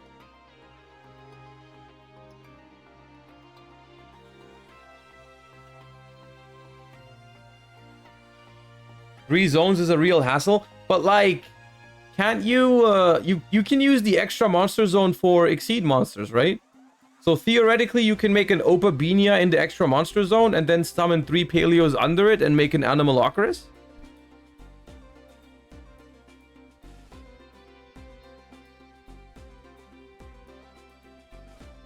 Yeah. I see no problem with that. I see no problem with that.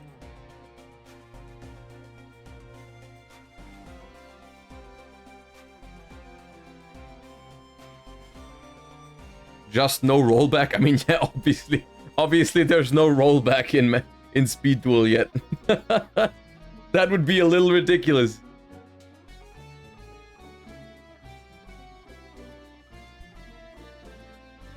I don't know if set 3 pass is that good of a turn 1.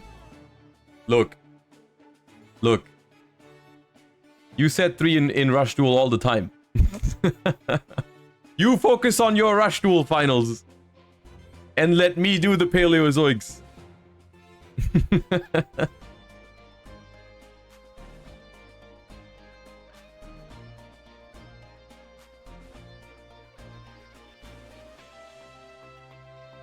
The box chips allow you to get old Paleos. Sadly, the other important ones are a bit distributed between boxes. I have a lot of... Guys, you need to help me later. I have a lot of... I have like some tickets and some box chips. Do they ever expire? How many box chips do you need to get like an ultra rare?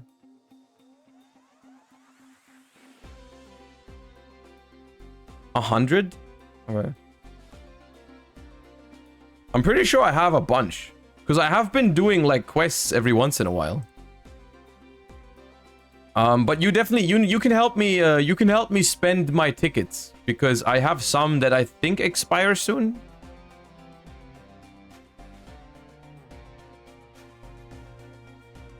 Box chips max is at 99,999. Okay, I'm pretty sure I have like 600 or something.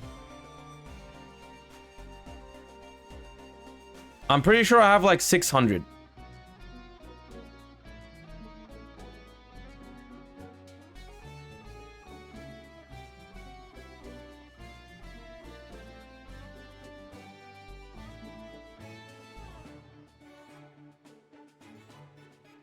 Get fabled and prepare for Fiendsmith meta. What, in speed duel? You want me to use my box chips on like fabled Lurie? Just in case they drop the Fiendsmith? You can get swap frogs with box chips? Okay.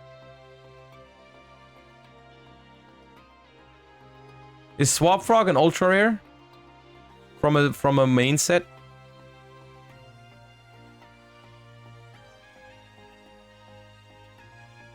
Yep. Unfortunate.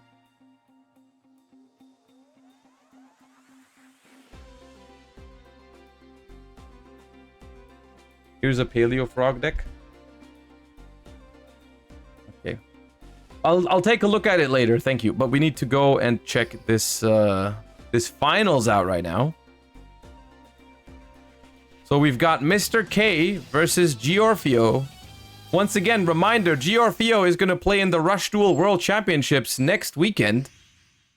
So I guess they're using this tournament today as a little bit of a testing ground. But they will also be in Seattle for the Rush Duel World Championships.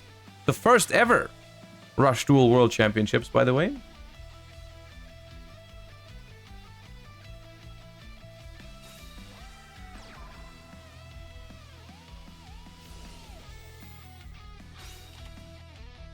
Alright, we're using Crafter Drone just to discard a machine and draw a card.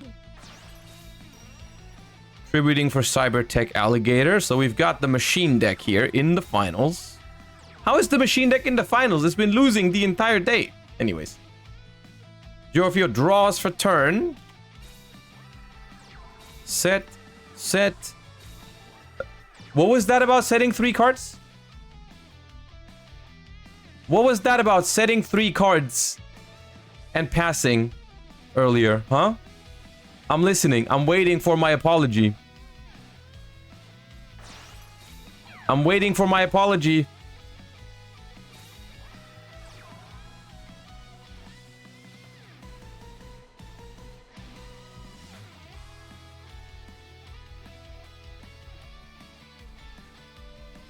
Being awfully quiet over there. Canada would be better than those, not gonna lie. See? See? I take that as an apology.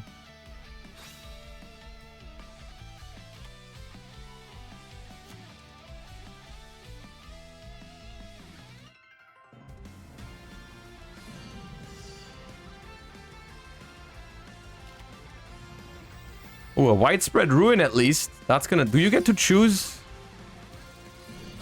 What if they are tied? Do you get to decide which one you want? I guess you can. Who won yesterday? Yesterday, EU won.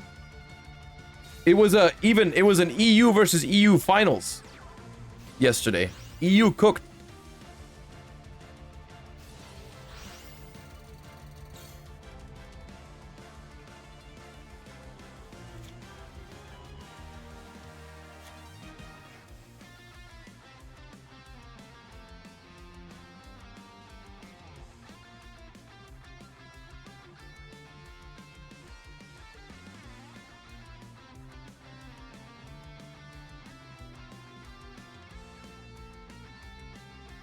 Did Mathmech win? No, Mathmech, the team with the Mathmech player, I'm pretty sure they lost in top 4. Or maybe in the finals. No, actually it was top 4. Or top 8 even, I don't know.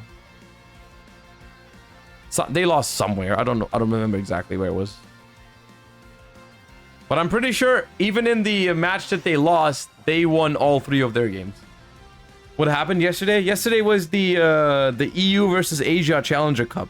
It was a 3v3 team tournament with 48 teams from the EU and 48 teams from Asia facing off in a Challenger Cup. And it ended up being an EU team that won.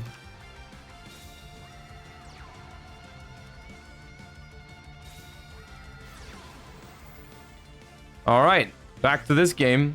Psychics popping off. They're a little low on life points. They're very behind in life, which is very scary against the machine deck because they can just get so much damage out of nowhere. Is Jumpstart the one that gets you back some life points? Okay, it is the one that gets you back some life points if you add back Candy. Add back Candy, gain 1,000, but 2,500, you're not safe with 2,500, I'm telling you. You can still very much lose, unless maybe they can win this turn? Can they do 6,000 in one turn? Oh, I think they can. I think they can, right? Because the guitar is going to boost everything. This looks like a lot of damage. I haven't run the calculations yet, but... Oh, that's enough. Oh, yeah, that's enough. Oh. Why does your board have over 10,000 damage on it? Explain yourself.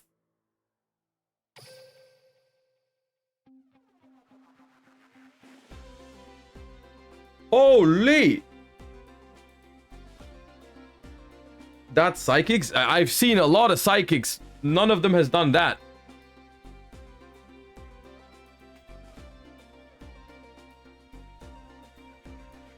Apologize? Apologize for what?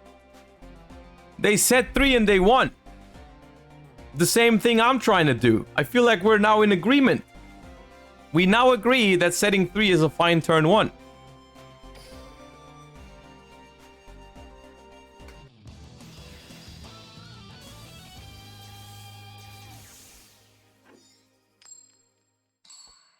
All right. Mr. K going first in game number 2. Switching over to the nail character. Get ready for the rush. The T set. No, they ruined the T set at 5. Wait, is that Yggdrago sleeves? Can't zoom in on the sleeves. Okay, rhythmical performer. You just draw a card because you hit a trap card. Okay, I rolled. Twice? Oh my god. Oh my god. Nah, this is criminal. This is criminal. They hit with both rhythmical performers. I've never seen this happen. I've never seen this happen. This card always misses. This card always misses.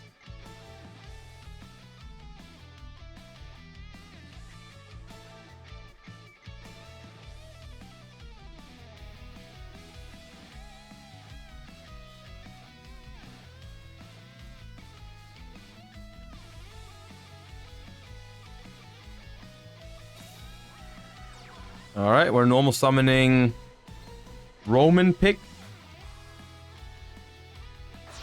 Doesn't have an effect at the moment. Tribute 2 for Melody. Return another level 5 or higher monster from your field to the hand. Oh, you can resummon Rhythmical Performer. Because Red Shine makes it level 5.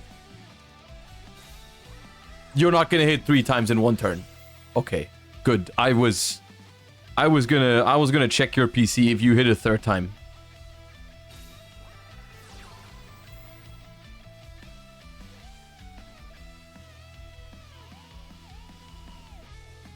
But they did mill their own candy.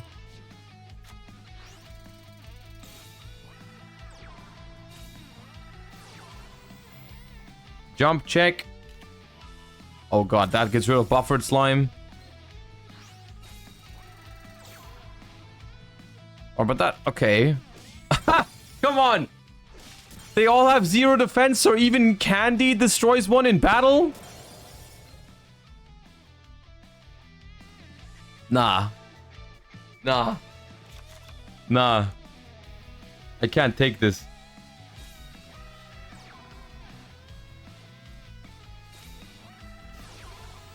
They just attacked a 0 defense monster with 100 attack. Okay, we're adding back one of the maximum pieces. Do we have all 3?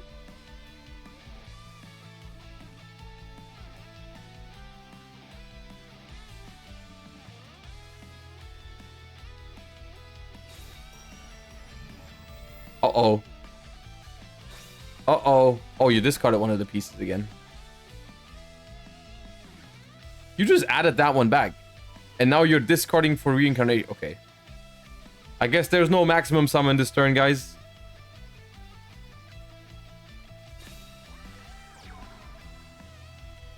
But you had... Didn't you have the other one? Oh, they were missing the left piece. They had 2 pieces plus reincarnation, but they didn't mill the left piece. I'm in shambles.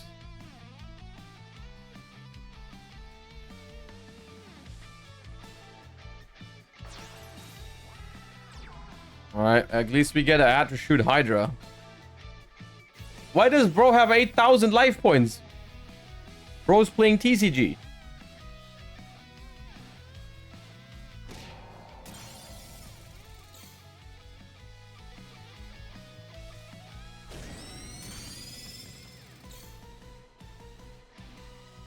Okay.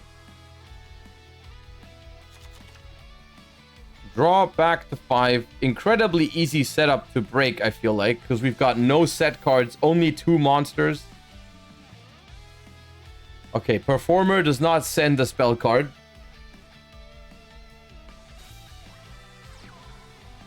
Normal summon Candy.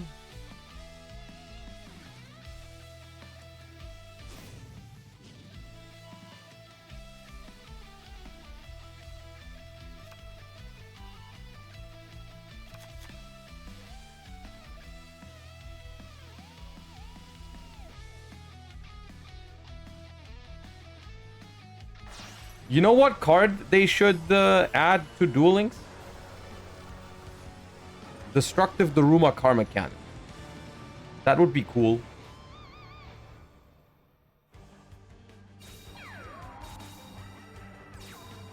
I would put that into my Paleozoic deck.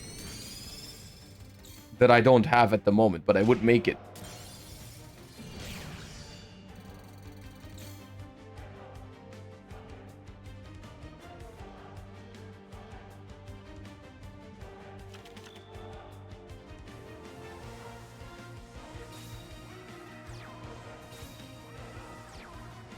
I would build a Paleo deck if they released Destructive Daruma Karma Cannon in Duel Links.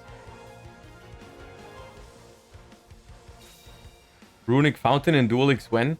I want a skill that says you don't have a battle phase this game, but you start with Runic Fountain on the field.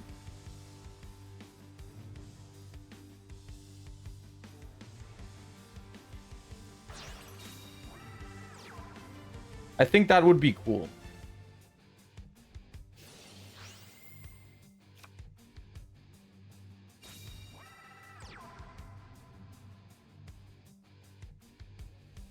I would play that.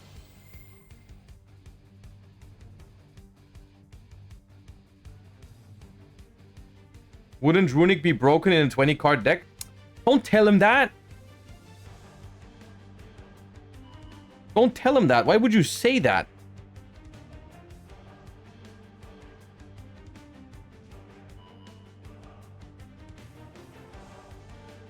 I was so close. I almost had them. They almost agreed with me. They were almost like, yep, that makes sense. That's a fair trade-off.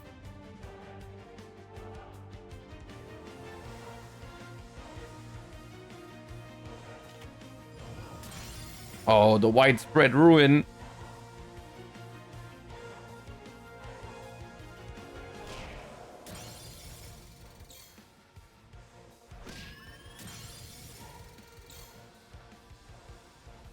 Forbidden Droplet would finally be good.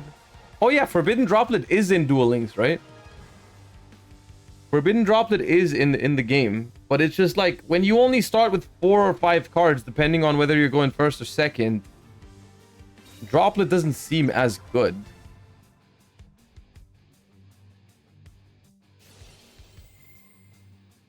What? Oh, you meant Golden Drop? Okay, okay.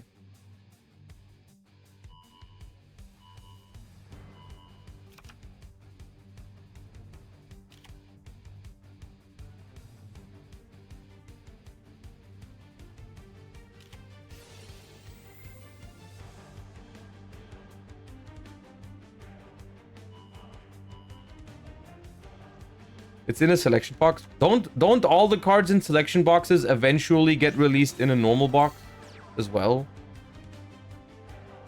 I guess, I mean, obviously that can still suck if you have to wait, but like they do eventually get released.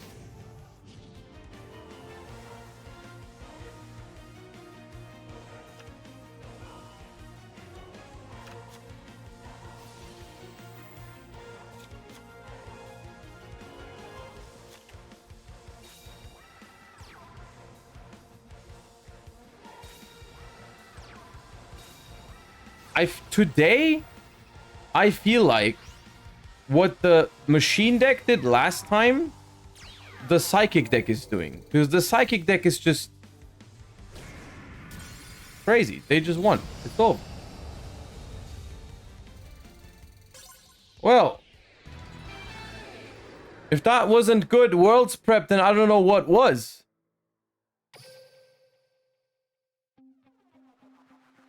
Is the finals also best of 3? Is it done? Or was the finals supposed to be best? I think it's best of 3, right? I'm pretty sure it's over.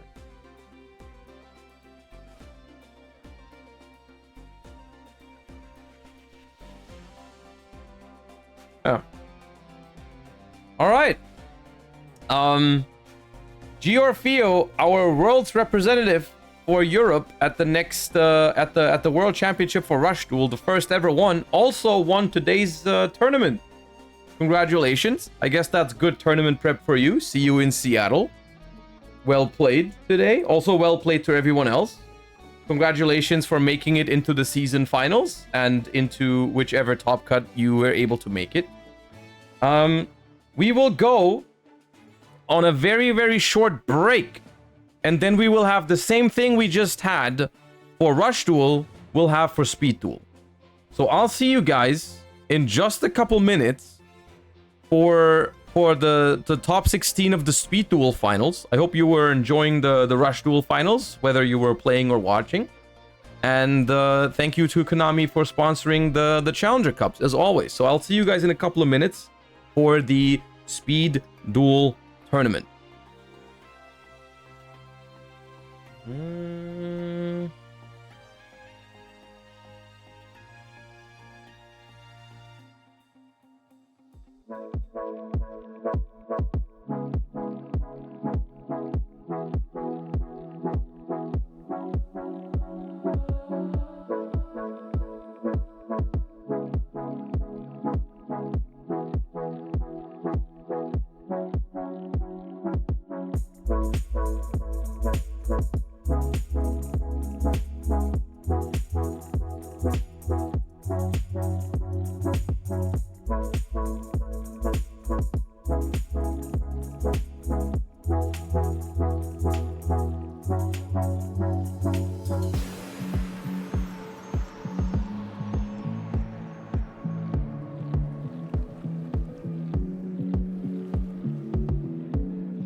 All right, and now we're back with the speed duel portion of the season finale. Top 16, same story. Top 16, best of 3 KO bracket. Players are sitting down and are supposed to start soon. Actually, I think now. I believe the start was meant to be on the hour. But please wait for the announcement in the Discord server. Don't listen to me. I'm not the organizer.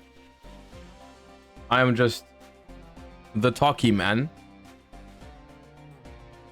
But I think it is about to start. What's the Duel Links meta looking like these days? Last I played, Links just came out. So I had a Challenger Cup about like a week or two ago. I don't remember exactly when it was. We saw some Sky Striker, which was actually cool. We saw some... What was the other? I'm trying to remember the other meta deck. There's like a Dragon Link / Boral Dragon deck. There's a Shark deck. There's a Star Seraph deck. Those we saw a lot. There's an Infernoble deck with like that... with the Lokai skill. Sacred Beast was a thing. Yeah. So roughly like that. I hope we're gonna see some Sky Striker today. Obviously, I think that deck's good actually. I think the Sky Striker deck is good. All right, so we're gonna have Sebastian versus Paris 2 here for our top 16 match on table 1, and we've got the Boral Load Link skill. Whole lot of effects here. The second and third effect are once per duel. Reveal a level 7 or higher dragon monster in your hand. Send 2 level 7 or higher from the hand or deck to the grave and add a monster whose sum of attack and defense equals 4,000 from the deck to the hand. So basically, you reveal a level 7 or higher, then you Foolish 2 and add 1. Really powerful skill for dragons. Really powerful skill for dragons. They send 2 cards with a graveyard effect, obviously. They send Galactic Spiral Dragon, which can come back from the grave now.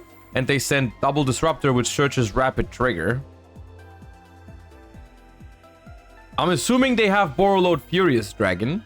I don't know if I saw that last time, but if you're playing Rapid Trigger, I'm assuming you play that. Yeah, okay. I'm sure we saw Borreload Riot Dragon last time in this deck as well. Is this the Lingerous? Yeah, the Lingerous Dragon.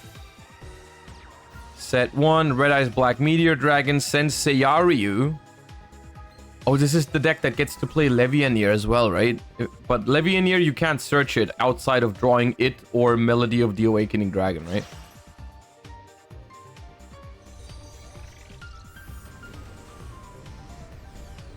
Imagine this skill like it was Chaos Dragon at home. Yeah.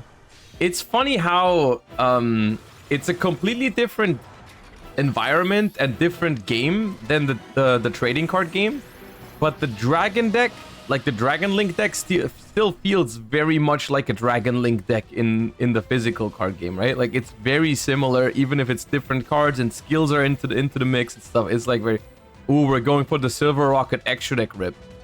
That's really good against some decks. A 30 card deck here, by the way. What kind of deck plays 30 cards? Isn't Grass forbidden? Why do you play 40 cards in Duel Links right now? 30 cards, rather.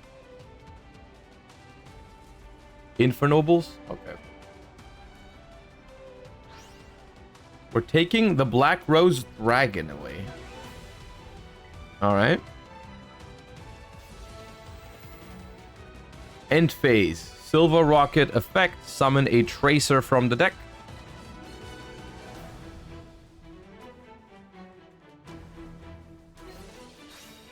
Thunder Dragon Dark. I don't know if it's an Infernoble deck, guys.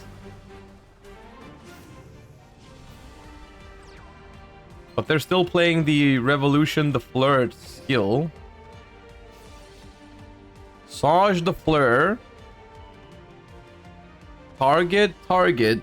Gonna send the set card away. Chain Rapid Trigger. Thunder Fleur. Alright.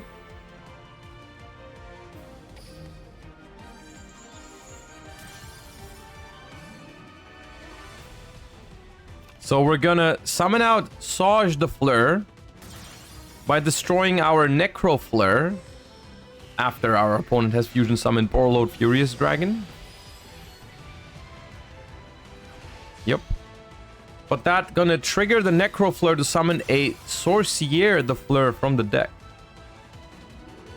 Ooh, they got a prismatic Borreload Furious.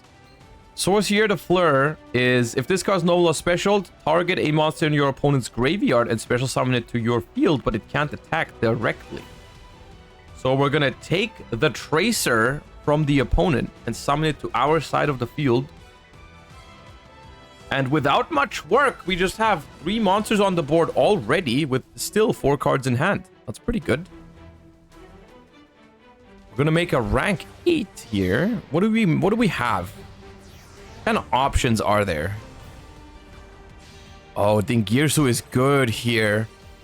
Dingirsu, they're gonna chain Furious to it, but Dingirsu can protect.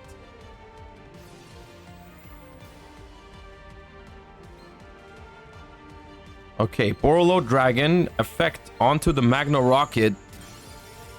And that sends the Dingirsu to the graveyard. Okay, nice. But the Dingirsu send will still go through to send the Furious Dragon. Wait, why was that not sent? Is that unaffected? Oh, Rapid Trigger makes it unaffected. Uh-oh. That is a massive mistake. Now, the Borolo Dragon could have just been sent away, but we chose the unaffected monster. Oops. Oopsie.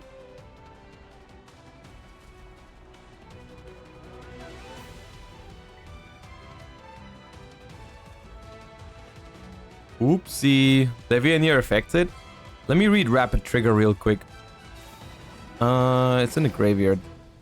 Rapid Trigger is unaffected by activated effects from any other monster special summoned from the extra deck. Yes. Oh, Witch of the Black Forest? Witch of the Black Forest. I guess you can just search Levianeer with this. You can still summon it. It works the same way as Sangan, now with the new effect, right? You can search the card. You cannot use the effect, but you can just summon it. So you can search a Levianeer because it's got 0 defense. Banish 3 just to summon it. You can't use the effect, but you can use it as a beat stick, and you can also banish your Thunder Dragons with it. That's pretty good. Now imagine we had sent the Borolo Dragon to the graveyard. We would be in a phenomenal position. Or you can just search Thunder Dragon Duo. That works too.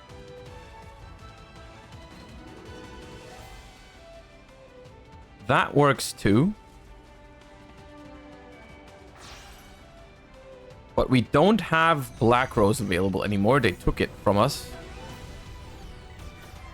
So we're making a Link 2 instead, which is Puzzlomino, the drop in the leader. Bulb effect mills a Skullmeister.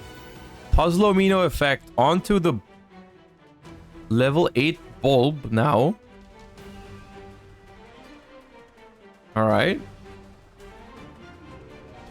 How do we still have 4 cards in hand? Hello?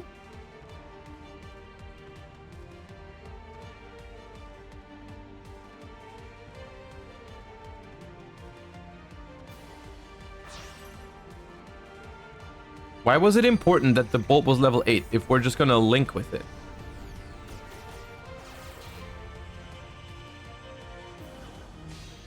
Please don't Nightmare Unicorn the Furious Dragon.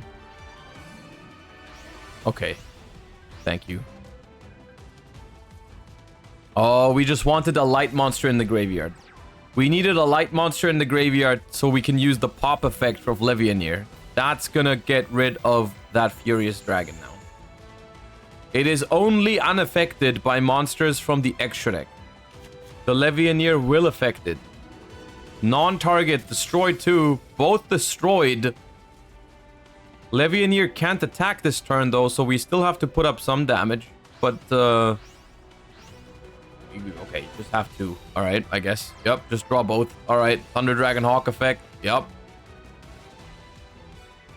This was not even close. This didn't even feel like a challenge.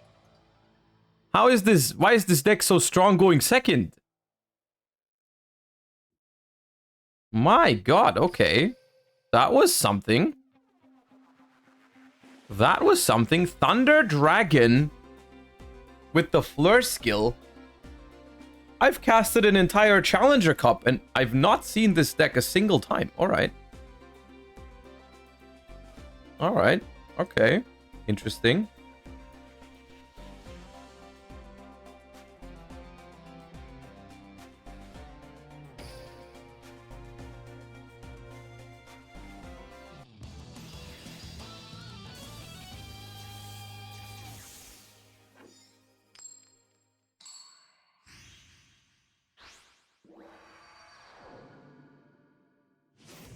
Alright. Dark Fluid Link this time around is the skill we're choosing, which is the Cyber skill. And the opponent is remaining on the Revolution the Flare deck. Does this deck want to go second?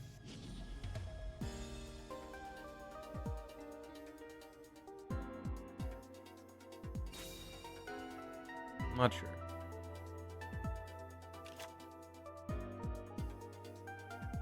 They are going first this time around. Normal summon Skullmeister, that doesn't feel ideal. That doesn't feel like the ideal normal summon, but I guess it works because it's level 4, it makes Stardust charge, it draws a card, and it triggers Necrosynchron. I guess we'll see what their plan is for going first. Maybe you can hand loop with Chaos Dragon Levianeer and end on like a rank 8 or something.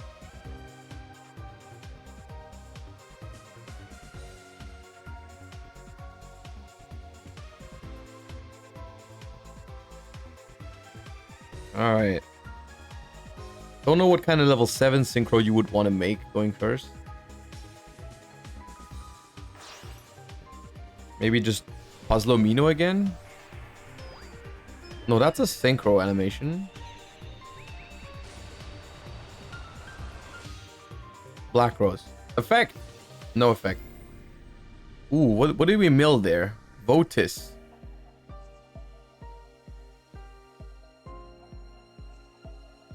Okay. That's not doing much in the graveyard.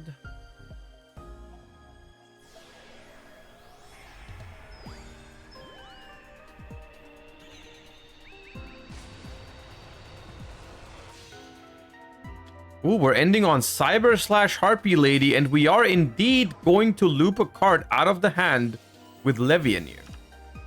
Okay, down to 3. Is that it? Do we at least have a spell card to pair with the lady? No, we don't. Okay. So again, if a spell card is activated, we can bounce a monster, but we don't have one of our own spell cards. We just like spawn a bunch of firewall cards in the banished pile and create 2 cards out of nowhere in the hand. Dimension Distortion. Select a removed from play monster and special summon it onto the field. Okay. If there are no cards in your graveyard. Alright, so we just opened that with the skill. Now we're using Crosswipe to get rid of the Cyber / Harpy Lady.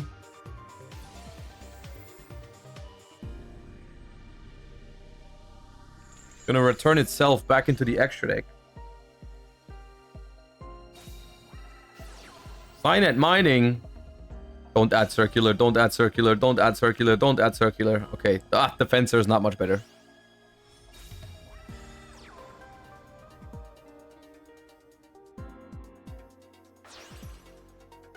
What Link 1 did they give this deck? What Link 1 do they have?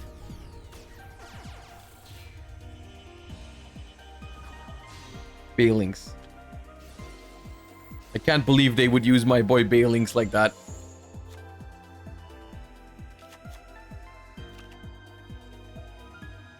Firewall Defensor summons Firewall Guardian. Link 2.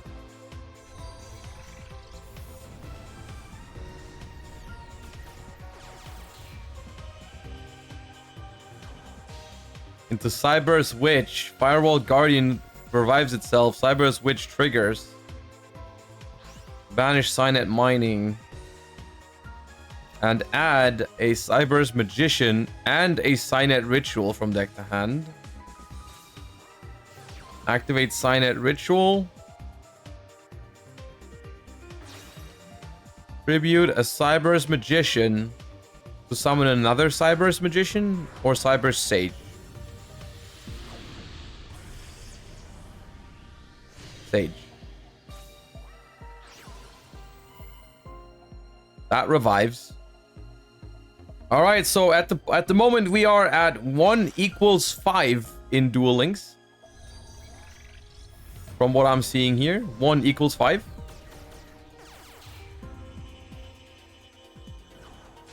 No way you're making OG Decode Talker. I don't believe you.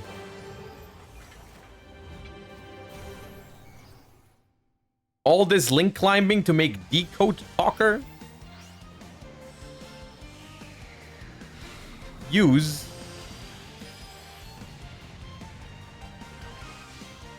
Into Diplexer Chimera. Okay, so 1 equals 6 actually in Duel Links as well. It's just a different kind of 6. Is that Honeybot? Signet Rollback revives a Quantum Dragon. Why does Cybers win with 1 monster as well in Duel Links? How did this happen? This was 1 Firewall Defensor.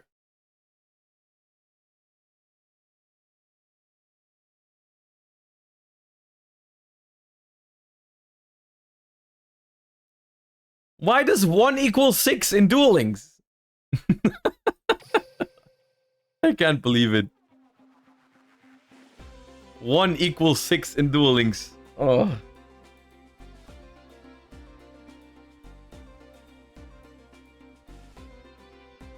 Technically, it's 0 cards because the skill adds mining.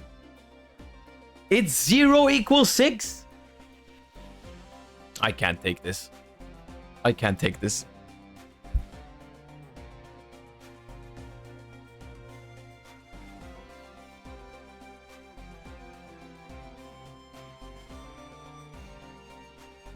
All right. Well, I guess they equal up the score in top 16. It is 1-1 between Paris and Sebastian, and we are going into a game number 3 to decide who's going to move on to the top 8.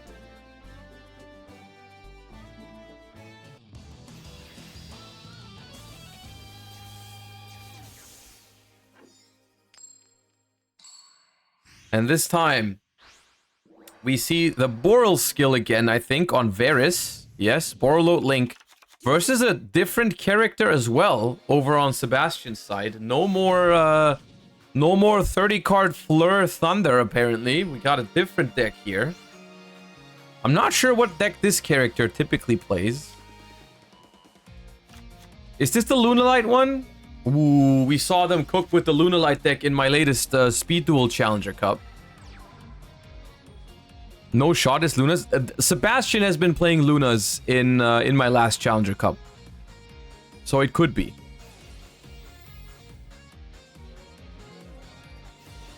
Or maybe they're using it to their advantage and bring different decks on this character. Because people might think it's Lunalight. Okay, apparently our plan going first here is to just wall up with a bunch of dragons and set a rapid trigger to fuse into Borload Furious Dragon at some point. What does Exploder Rocket Dragon do when targeted? Oh, it's only by link monsters anyways. Okay. So the rocket cards don't trigger if they're targeted by Furious Dragon? How anti-synergistic is that? Well, I didn't know that. It was always just links? No, I know, but I never thought about it that way. I never thought about it in the way that, like, Furious Dragon has, like, not the greatest synergy with its own deck. They float in the end phase if they're destroyed by card effect, yeah, but, like, yeah, I guess that's true. But it feels like there was more, like, ways to make it more synergistic. Because in a way, the rocket deck in the TCG never popped off on its own. I feel like maybe because it was lacking synergies, it was always better to just play it in a dragon pile rather than in a rocket deck, right? The Dragon Link deck was never really a rocket deck. It had like 3 or 4 different rocket cards. Everything else got ignored.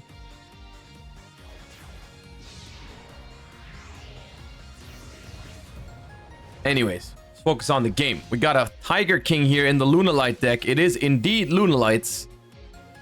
We're using Tiger King to search for a Fire Formation Tenki. Tenki effect activates to search a Beast Warrior.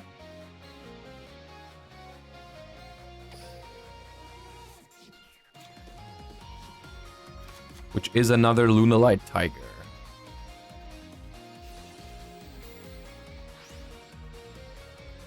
We're detaching from Tiger King to get the Kaleido Chick into the graveyard. I don't think negating these cards on the field does much.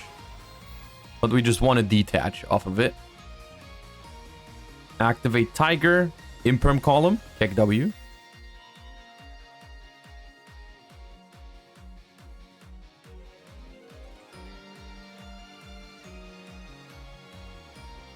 Lunalight Tiger revives Kaleido Chick. Kaleido Chick effect. Send for cost.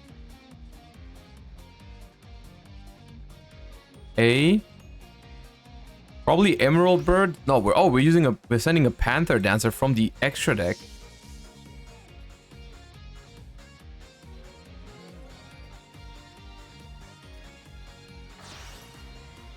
Link 2 into Daruma Doll. That's gonna out or force the fusion spell rather.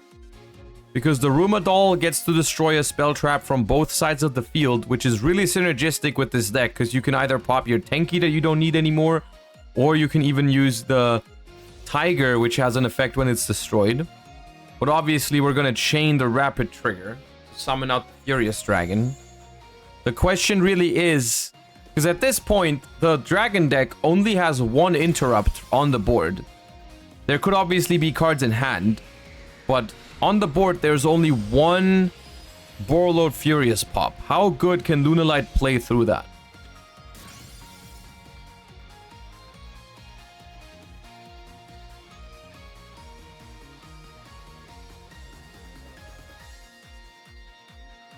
They've got 4 cards in hand still. Scale Lunalight Wolf,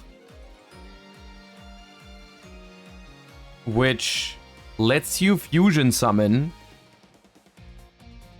by banishing from field or graveyard. So it's a miracle fusion type effect. Is that the card you prevent with Furious? Lancea is being chained. Oh, you got hard countered by accident. Because I'm sure they only put that in because they were like maybe scared of the Thunder Dragon deck. They were scared of the Thunder Dragon deck, but they just countered your Lunalight deck like randomly on accident. Well, that's a problem. Pendulum Summon. Emerald Bird. Only Emerald Bird. Which lets you discard the Lunalight to draw a card. Lunalight Fusion to draw a card.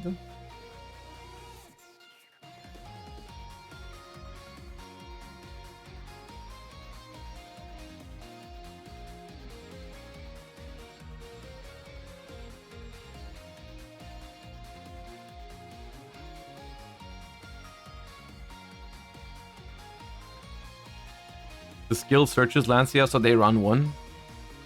Okay. But they didn't search it, did they?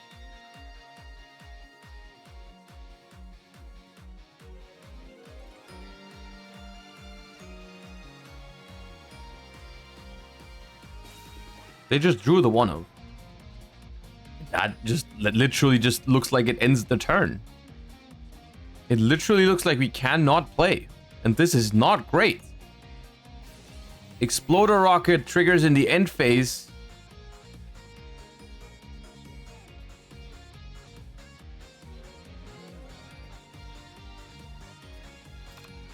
Summons Tracer, Furious Dragon effect.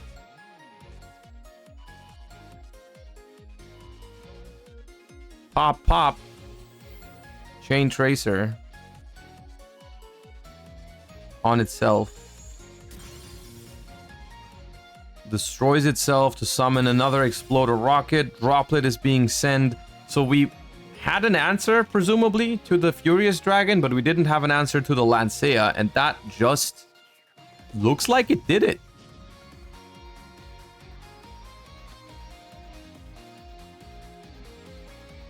It looks like that just did it. I don't think the Lunalight deck is able to survive this.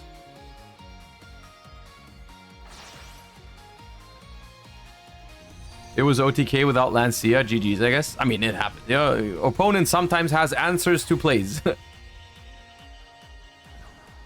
Boral Sword is in this game. Alright. Alright, dude. Boral Sword Dragon. Oh, yeah. Okay. They also had Effect Veiler. Alright. They had Effect Veiler too. Don't know how much that would have done, but they had it. Searching for an Alt Art Levianeer and an Odd Eyes Advanced Dragon. Banish 3 darks just to get that last card out of the hand, just in case it's some weird battle trick or something. Do people still play like Kiteroid or whatever it is?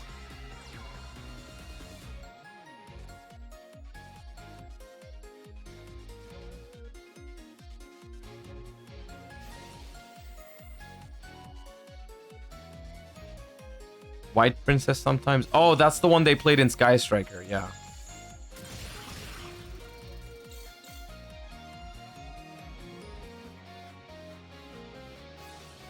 And that is gonna punch for 3,000 exactly. Varys, or Paris 2, turns it around after losing game 1 to Sebastian and actually ends up winning the series 2-1. GG's. It was a close one. And they move on to our top 8, which is going to begin in a couple of minutes. We are very close to timeout, so I will just go on a very quick break, grab myself a glass of water, and we'll be back with the top 8 very, very shortly.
All right, and time for top 8 it is. We've got Paris versus Lemon over here on table 1, but I actually want to... Where are the other ones playing?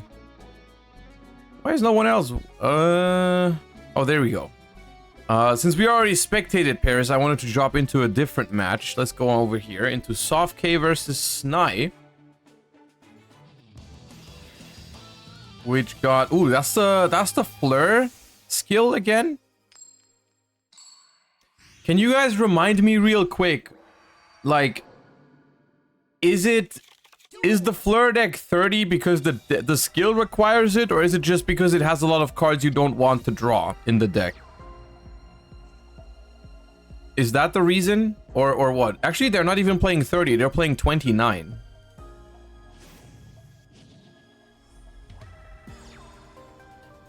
It has a lot of... Okay, I see. Yeah, that's the reason. Okay.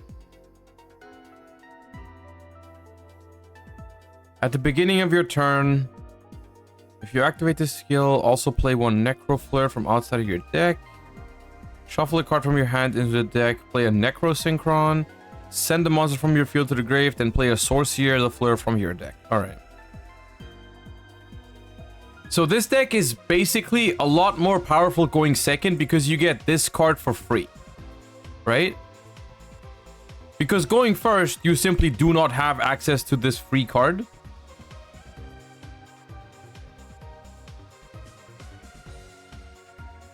Okay.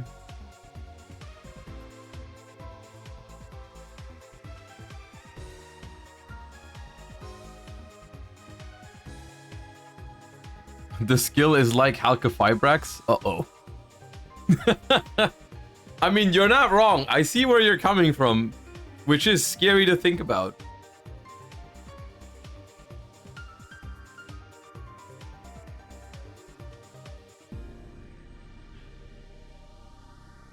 Are you streaming on the week? I'm streaming Monday and Tuesday this week. But not that much because I'm leaving for the World Championship soon. So I'll be live tomorrow for some new TCG list stuff. On Tuesday, I will be live. It'll probably be a shorter stream because Tuesday is my birthday. So I'll be spending it with family and friends. But I still want to go live for a couple hours. And then I'll be leaving towards the World Championship on Wednesday. And then I'll be gone for a week.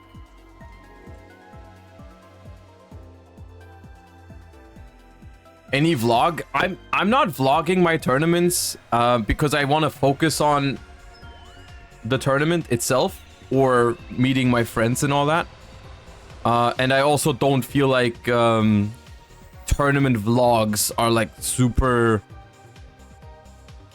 interesting content when it comes to TCG. It feels like any time I see someone do a vlog, it's not performing super well on YouTube or anything.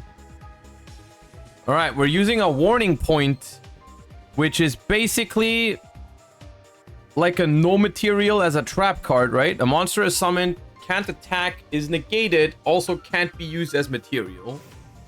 It can be tributed though, right? Oh, we're sending it for the skill. Or that, I guess. Was that even good then? Was the warning point even good if they know they have access to this skill?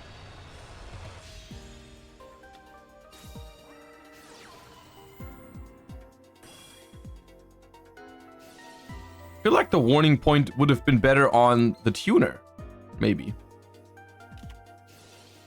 Ooh, Ice Dragon's Prison. Is there another warrior in the grave? I mean, I assume so. Otherwise, it wouldn't make much sense to activate it now.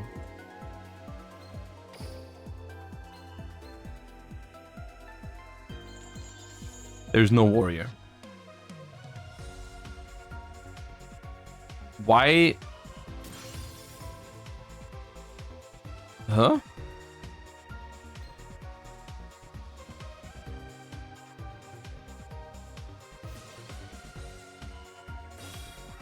Why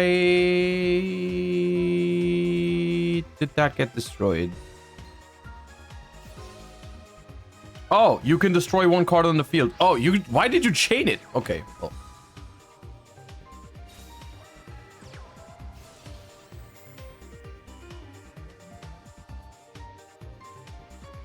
There's a Noble Knight spell that lets Hayate attack twice. Does it also give it 500 attack by any chance? Because then we're talking.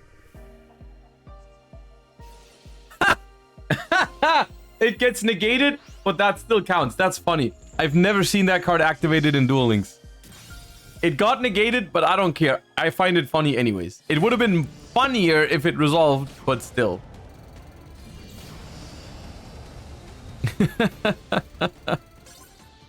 Almost. I just want to see Nibiru resolve one time in Duel Links. One time. We got so close. It got activated at least. It got activated. Alright, game 1. Down. Infernoble taking down game 1.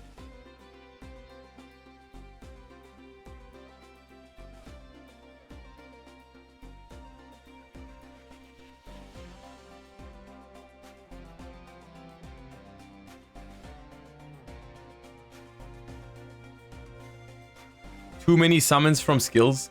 I find it weird that those don't count. I feel like when the skill summons for you, it should still count as a summon. I've always felt that way. Like, for example, when you have a bottomless trap hole and your opponent uses a skill that summons a monster, I felt like you should be able to bottomless trap hole it or respond to it at least. That is something I never quite understood why they did it that way. But it is what it is. The rules are the rules. But I feel like it should count as a special summon. You should be able to respond to it. It would just be more... It would make more sense. It would be more intuitive, right? I feel like as someone who's just picking up Duel Links as well, if your opponent uses a skill to put a monster on the field that has 2000 attack and I have a bottomless trap hole, I feel like I'd be confused as a beginner. I feel like it's not a very intuitive ruling. Alright, we've got Alt Art Life Twins over here. Evil Twins, rather.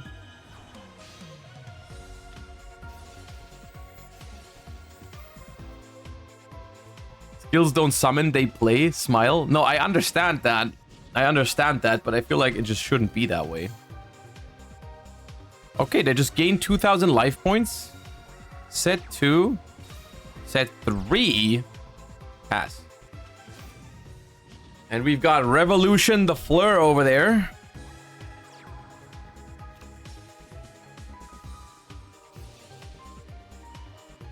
It counts as having been special summoned, but does not count as special. See, that's another thing, right?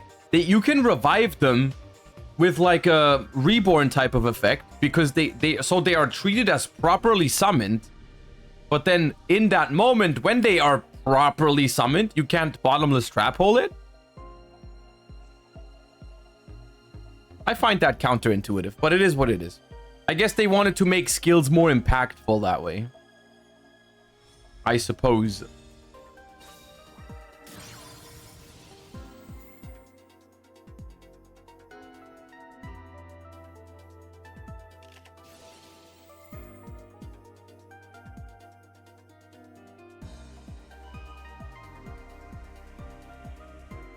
Sorcier the Fleur steals the Kissy kill. Ooh, Light and Dark Chaos Angel maybe? Let's go.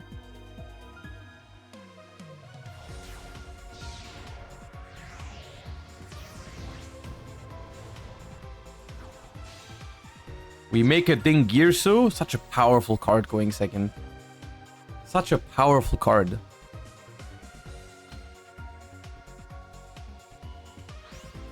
Lose out. Oh, enemy controller. That's bad. Because now you can't, like... I understand why they didn't chain it, but I think they were really hoping they wouldn't lose the enemy controller. Because I think that's the reason why they didn't link off one of the two life twins. I feel like maybe you should have taken one of the level 8s. I feel like that Dingirsu was very telegraphed. Maybe you have two enemies.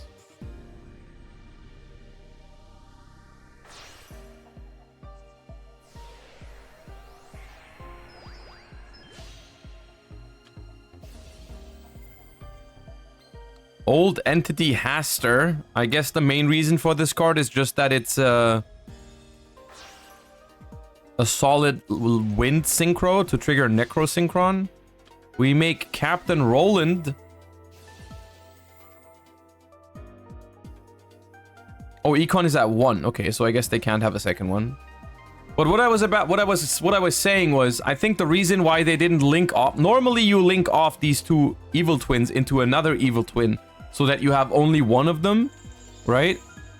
I think the reason they didn't do that was because they had enemy controller and they were, yeah. You should have enemy controllered and took a level 8, I think.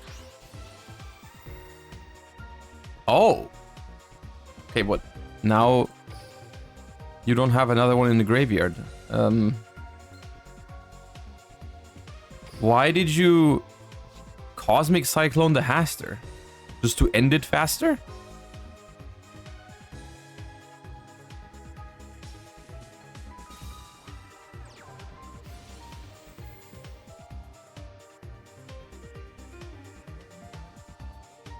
Maybe they know it was lost and it was just like, you know, let's get it over with. Take my evil twin.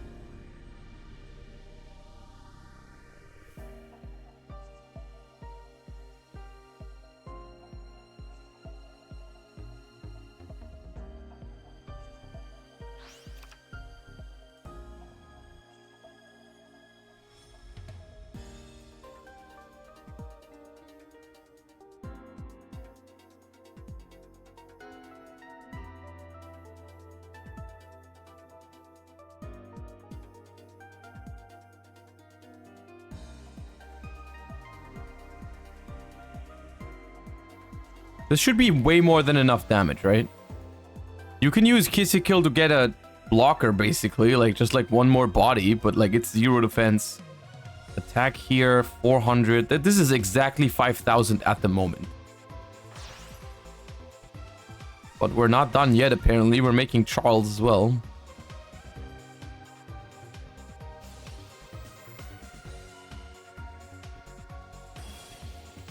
Charles effect, non-target pop.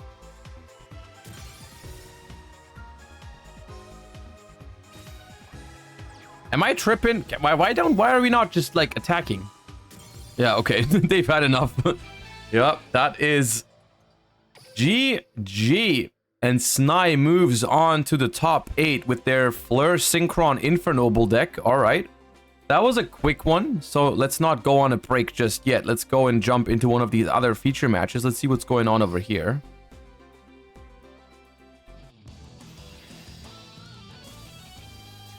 Thoughts on Live Twin Runic Sprite in the upcoming format? Budget option. I think. Like, it's not top meta. You can play it. Oh, Misk? What is Misk doing here? TGs?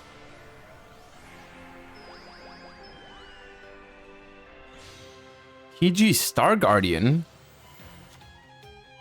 Add back Screw Serpent. Star Guardian effect. Summon Screw Serpent. Screw Serpent revives Boost Raptor. Skill gets you a Recipro Dragonfly. Synchro 6 into Charge Warrior. Draw 1. Screw Serpent banish itself from the graveyard. I think that made it level 5. And that is a Beatrice. Speaking of Beatrice, alright. Survivals end in the graveyard, and that's your end board. Okay.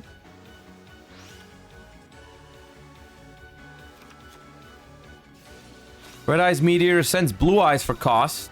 From hand, unfortunately. And now we search for a Levineer. 2 Levineers with Melody. We have Light and Darks in the graveyard, so that Levineer threatens pop 2. It gets dropleted by sending a Survival's End. That's nice. So Survival's End in the graveyard, you banish it, target a dinosaur and a card your opponent controls, destroy them, and if you have multiples, you can use them all at the same time. We normal summon Advanced Dragon by attributing 1 monster. Destroy a monster your opponent controls and inflict damage to half that monster's attack. Do you think they play a target for Beatrice when it's destroyed? Is Fusion Dante in the game?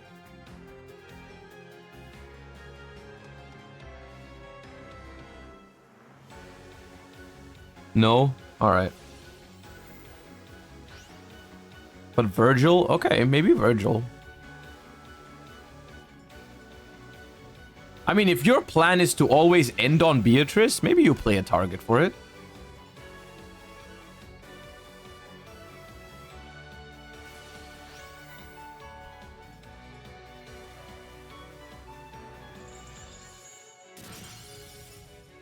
Alright, y'all, if you are gonna miss Beatrice in the TCG, I guess you have to play, Duel Links. Because Beatrice is alive and kicking. In, well, it's not alive and kicking right now, it just got destroyed. They do play a target. There's Virgil!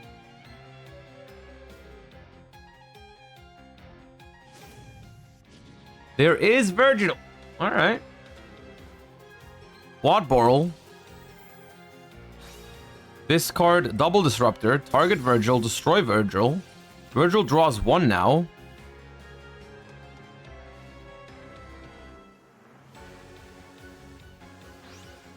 That is going to be another Levianeer, which could potentially attack. Double Disruptor effect to search Rapid Trigger. That's a quick play spell. Oh, we're setting it though. Okay. I feel like maybe we could have kept it in hand. Attack with the Oh, okay. Because in case the attack with the Levianeer was stopped, you could have chained Rapid Trigger, right? To... Oh, it can't fusion this turn because of the skill. Oh, okay. My bad. The skill locks you into links, is it? Okay. Okay.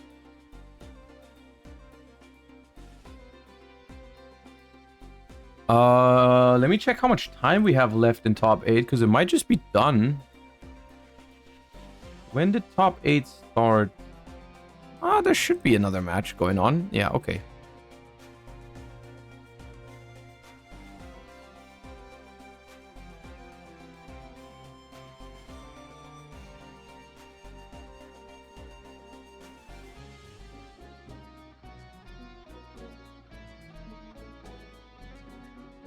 Doesn't Rapid Trigger lock you from attacking directly? Rapid Trigger.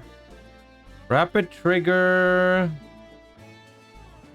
It can only attack... It can only attack monsters special summon from the extra deck. Yeah, you're right.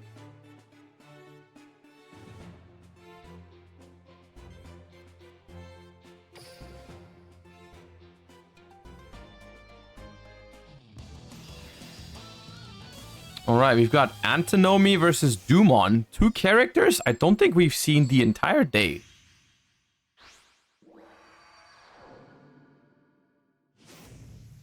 Limiter removal, regulator open, so that's TG again, versus... Oh, the Barian's White Shield. What was that again? That was the skill for the Star Seraphs? Yeah.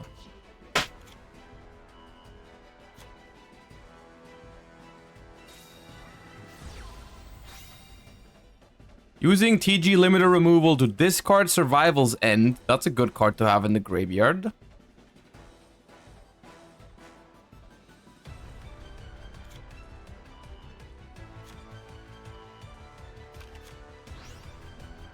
We're adding Booster Raptor and Gear Zombie. We're normal summoning Screw Serpent and then special summoning Booster Raptor, which is potentially a level 5 Synchro.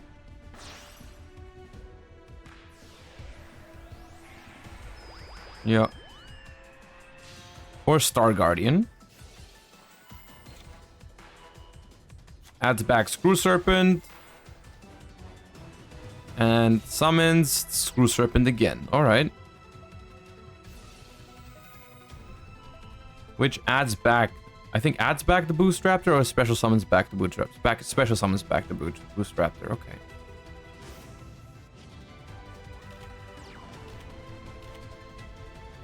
Recipro Dragonfly by the skill.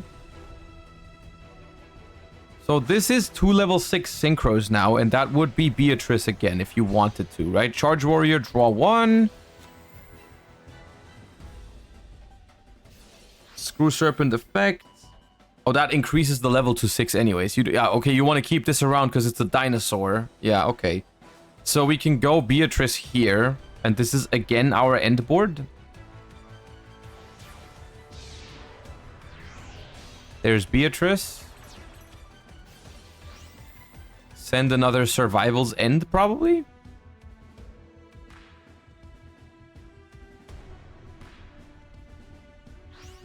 Oh no, Misk. Okay. Misk effect.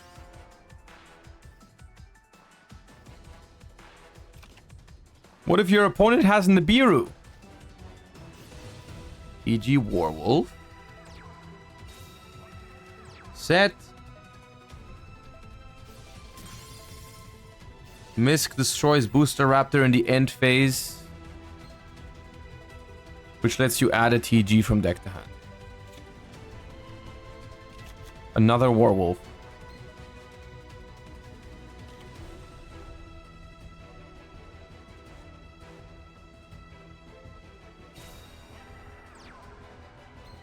Normal summon Scepter. Do you have Sovereignty? You do. Oh god, they are this TG player. They keep going first. They keep pulling off their combo, but they keep getting paired up against very rough hands. Ay ay ay. Gnomes one time. Oh, do you think they play? You think they play a good target for Beatrice that you can send? That would be really good here, right? The deck is only rank 4s. So if you use Mischief of the Gnomes, or what is it? Yeah, Mischief of the Gnomes, right? Is the one that you banish from the grave to reduce the level by 1 or something? Imagine they played that. How good is that card against other decks, though? I guess it can mess with the levels for the Synchro decks as well. It's just Farfa. Beatrice sent Farfa. How iconic. Banish the Scepter. But this is still maybe bad. Gonna use the skill here. Need to send one away. Now we're transforming. Bad chest. Set Sage. And manifest Variance Force. Flip summon Sage.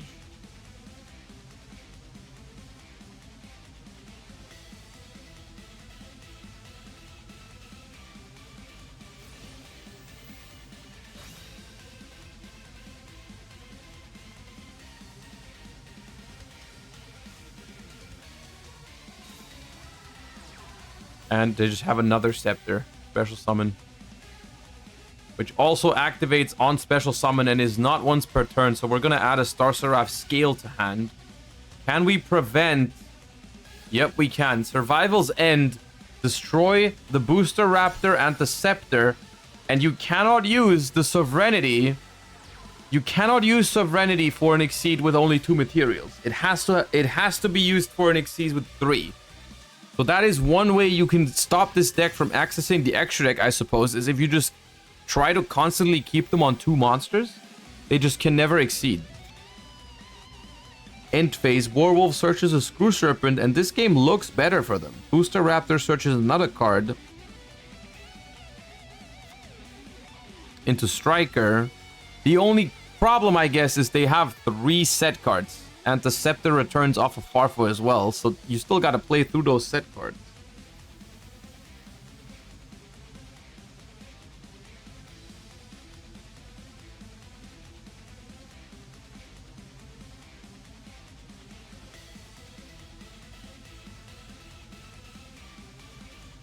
How do we approach these 3 set cards? What kind of set cards would you typically expect from the Scepter deck, the Star Seraph deck?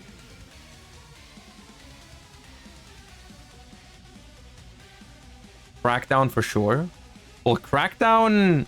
You can't Crackdown with 3 monsters, right?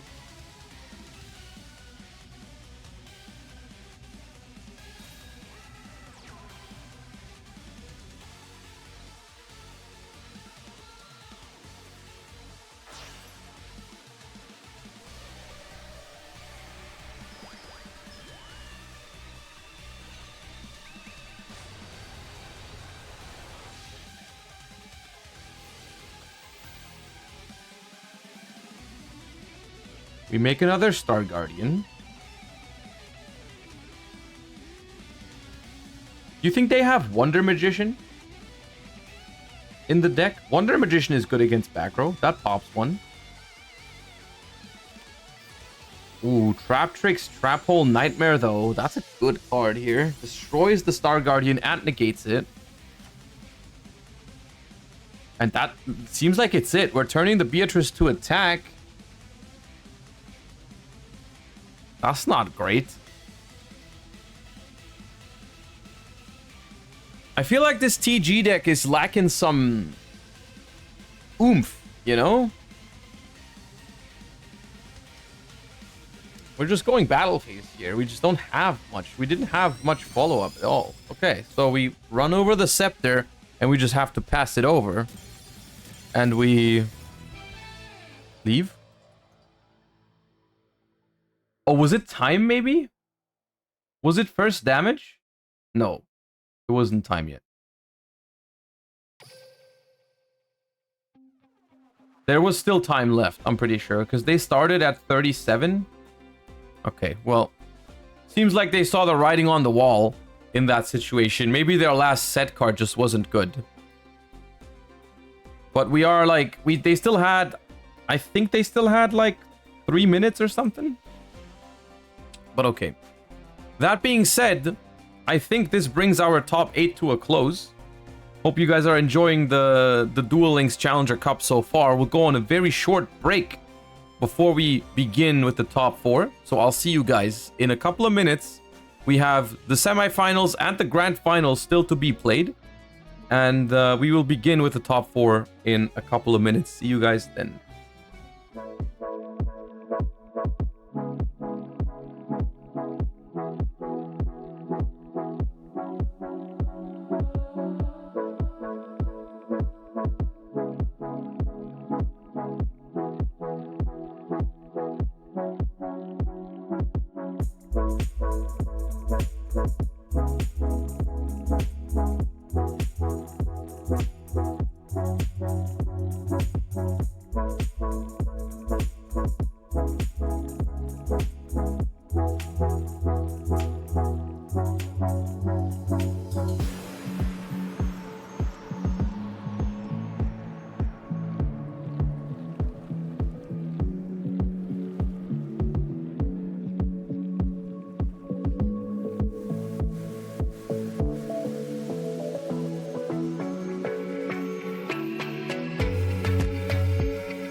All right, break is over.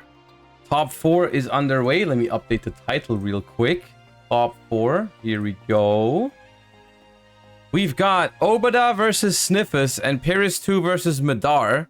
Let us hop into the Sniffus game at table number 1 and see how it's going for these duelists.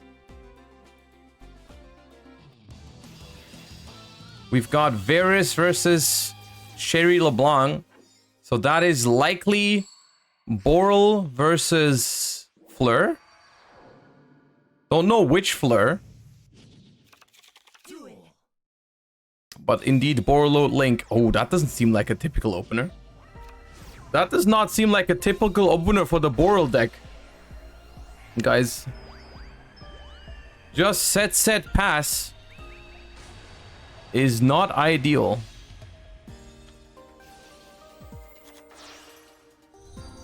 Alright, we're making Colossalus, getting Bulb, Link 2 into Nightmare Phoenix. Want to get rid of that set card first things first. Oh, it gets Valor though. We're protecting the set card. We're protecting the set card. What is it? Heritage of the Chalice, add Ogier. Bulb effect, send, what is that, another Ogier? Yeah.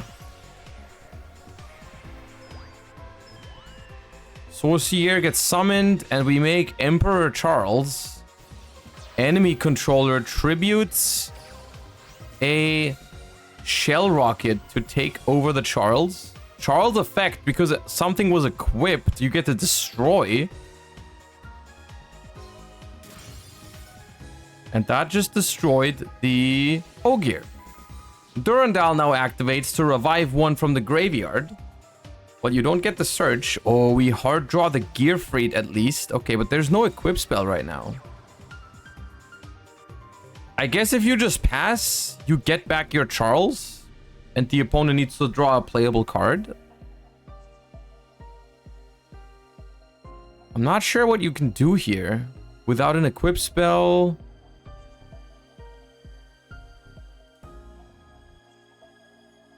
Some things just never go out of style.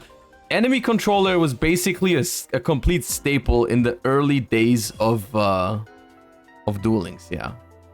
Okay, Ogier you get equipped to the Gearfried, so there is a monster negate now available, but we are in the end phase now. We're gonna search another Gearfried with Roland's Graveyard effect. We're gonna get the Charles back from enemy, and then it's pass over to the opponent after we're activating Charles to equip. So we're equipping Excalibur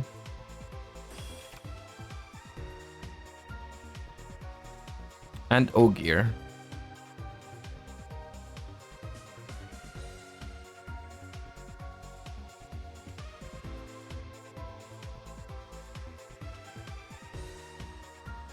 We are still in the end phase. It's been a long end phase. A lot of things happening. But I just want to know if the opponent draws out of their unplayable hand from last turn. Because what was it? Enemy controller, effect veiler, shell rocket, +1 unknown card. They can activate the skill, so I think they drew a level 7 or higher dragon. Yup. They drew an exploder rocket, it looks like. So you get to send 2 from deck now and add 1 4,000 monster total stats. We're adding Red Eyes Black Meteor Dragon. 2,000 attack, 2,000 defense.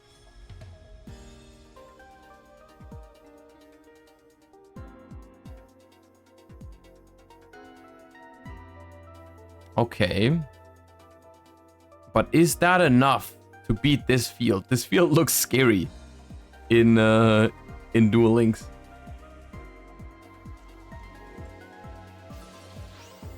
Double disruptor effect in the graveyard to add a rapid trigger. We are up to 4 cards in hand. That's not the worst. Activate Black Meteor Dragon. Send Blue Eyes for cost.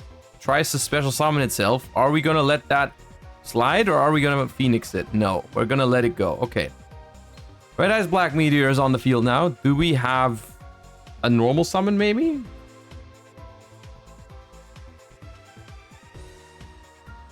Because if you had a normal summon, which they do, okay, Magna Rocket is the normal summon.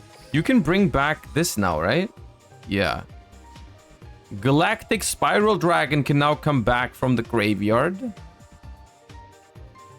So this one's a level 7. This one's a level 4. Neither of them is a tuner.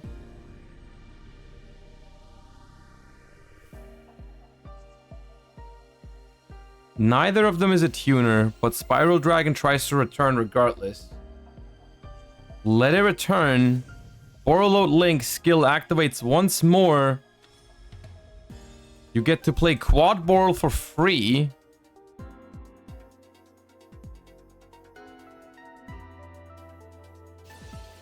Spiral Dragon tries to make everything level 8. Successfully.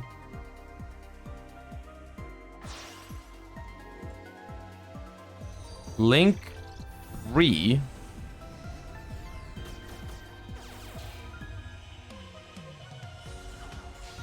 Into World Gears of Theological Demiurgy. Okay, I've never seen this card being played. Is unaffected by other monster effects.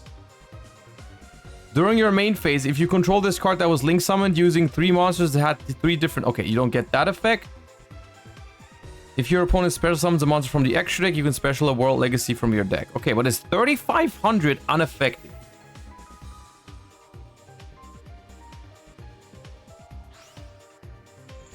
But the Charles is also 3,500, so it's not quite strong enough. If it had a little more attack points...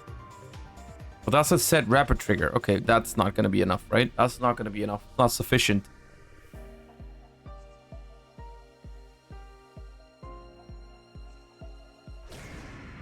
You do get to run over that, but the Charles in the end phase just gonna equip. And then it can destroy a card because it was equipped.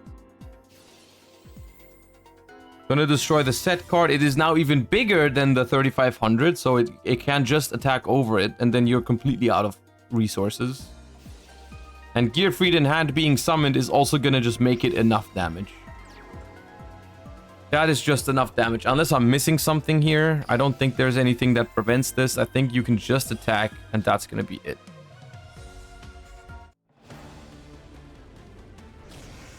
I'm not sure what matchup this card is for, because it's not great in this matchup, I feel like. But it wasn't terrible there. Alright, and game 1 goes to Sniffus. Game 1 of top 4 goes to Sniffus, 1 game away from making it into the finals of today's tournament.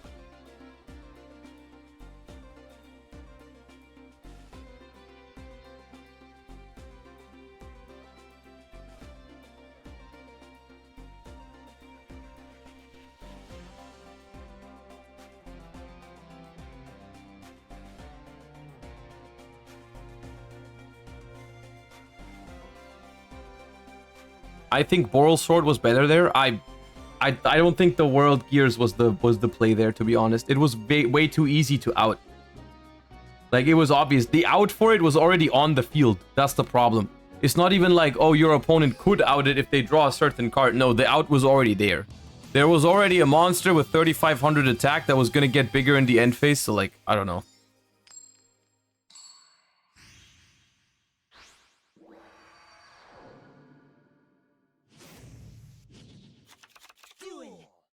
All right.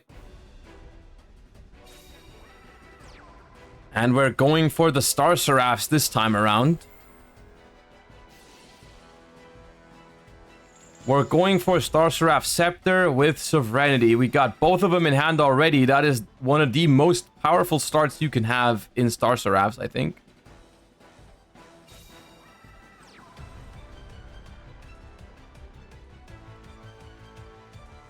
Summon out another... Okay, normally you would go for another Sovereignty. But they just summon out the Star Seraph Scepter, which misses timing. I don't know if they knew that. I'm not sure if this was ideal, because they summoned Scepter out as Chainlink 2 now, and Scepter does say when this card is special summoned, you can add, so it misses timing here. It doesn't get to search.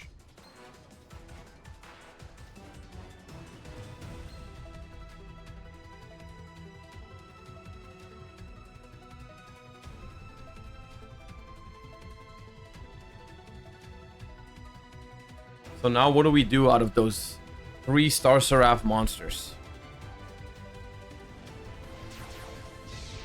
We're making a rank 4 with 3 materials, which is Evil Swarm Ouroboros, to send a Roland from the hand to the graveyard.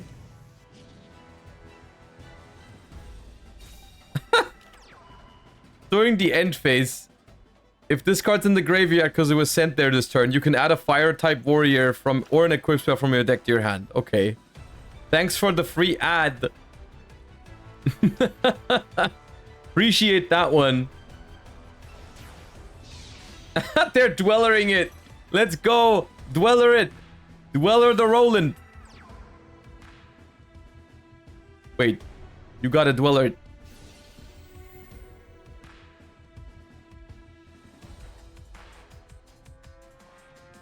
They didn't activate Dweller.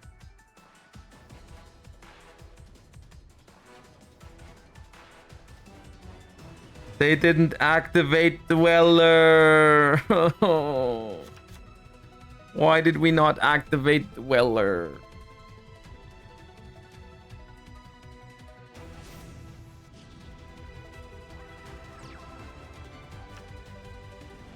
Oh, that's a free Ogier. Oh, now we're Dwellering. All right.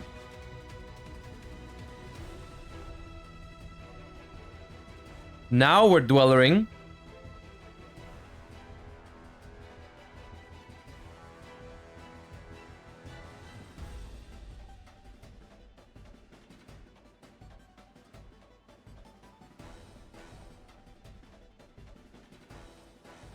Dweller is annoying for this Fleur deck, right? This has a graveyard effect. All of the Infernobles have graveyard effects. Necrosynchron is a graveyard effect. Lots of graveyard effects going on here. Alright, we're using Durandal to search with the Necrofleur to grab a Renaud.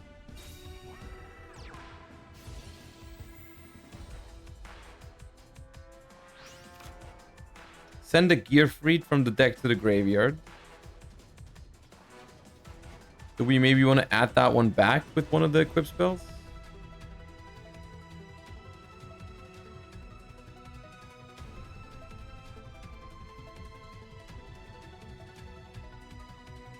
This is the Ogier they were not supposed to have, by the way. Special Renaud from the hand because we control a Fire Warrior.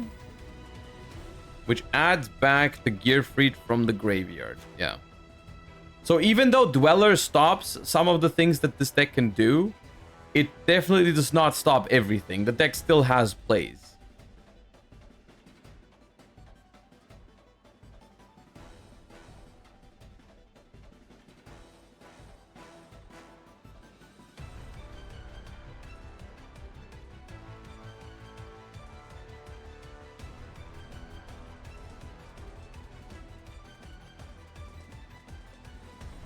But you gotta make those plays eventually.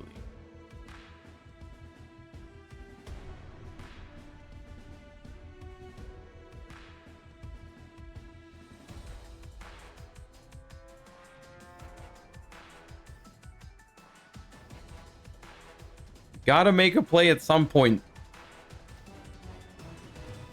Can you still get the character Dumont at the moment? That is something that I can't tell you. I'm sure people in chat know this. No. Okay. Not even with like a character ticket or something like that? Don't they have those now? Aren't there a character unlock ticket? He's too new? Oh, okay.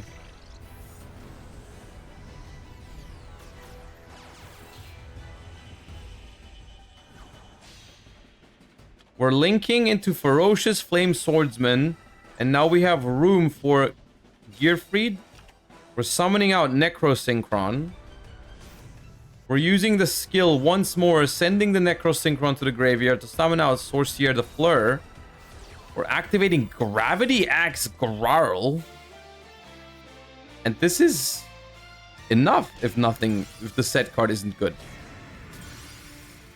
That's one big Gearfried, and that's game. Shoulda Dwellered. Shoulda Dwellered before the Roland search.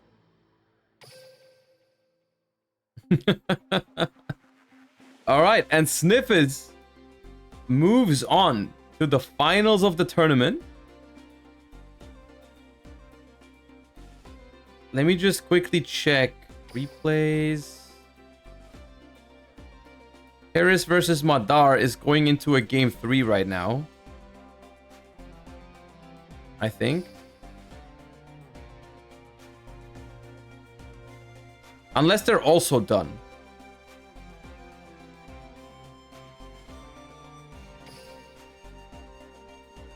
Oh, wait, no. Does it say... Paris Madar, Paris Madar. I thought for a moment, I thought like the winning player would be highlighted in yellow, but then I realized some of them are, both of the players are yellow. What does that mean then? Anyways, they're playing game 3. Oh, it's the rank. Okay. Yellow equals legend rank. Okay, okay. Oh, it's probably all of the people that were King of Games last month are reset to legend right now. Oh, Shadolls! Hello. That's cool. I didn't know Shadolls were good right now.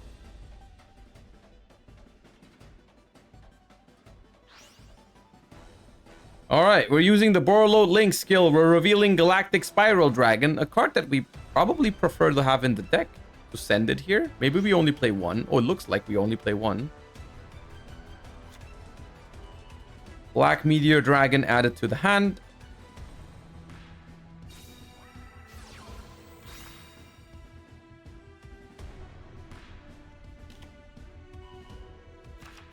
Add Advanced Dragon.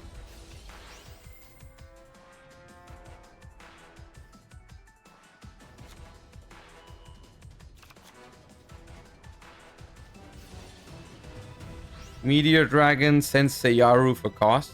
What's the difference between Seiyaru and Blue Eyes White Dragon in this deck? Because I'm seeing some people play Blue Eyes, I'm seeing some people play Seiyaru. What is the difference? Because they're both lights.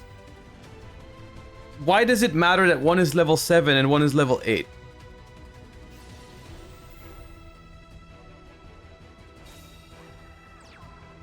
Against Fleur? Oh, you want to like... You don't want them to be able to take a level 8 because they play rank 8? That makes sense. Okay.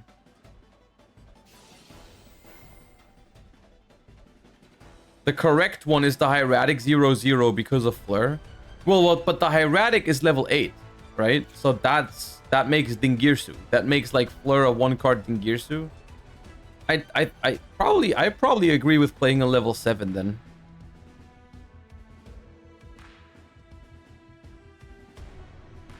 That sounds right to me, playing a level 7. Anyways, let's see what this Shaddoll deck can do. So the skill allowed us to set up 2 Res Shaddoll incarnations in the graveyard, which you can banish and another Shaddoll card to either flip a face down, face up, or flip a face up, face down. We're normal summoning Shaddoll Hound. Hound? Hound makes... What is that? Artemis? Moon Maiden? Yeah, okay. Artemis the Megistus Moon Maiden. Shaddoll Fusion. Okay, that's a light monster that you can make with a normal summon. I see. I get it. Reshaddoll Wendy is fused into a construct. Yup. Okay, cooking. Wendy is gonna summon itself, or what is Wendy when it's sent to graveyard? Summons itself, and then when it's flipped, it summons any Shaddoll from deck. Okay.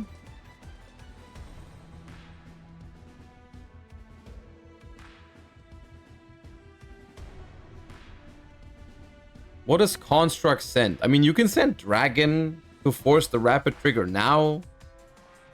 Does that really make sense? Not sure. Because you know it's rapid trigger, right? So...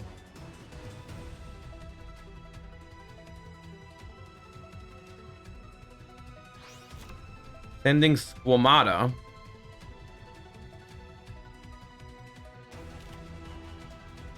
Oh wait, Wendy summons from deck when it's sent to grave?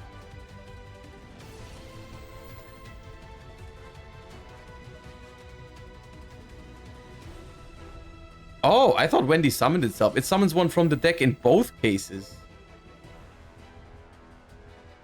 I didn't know that. I forgot that.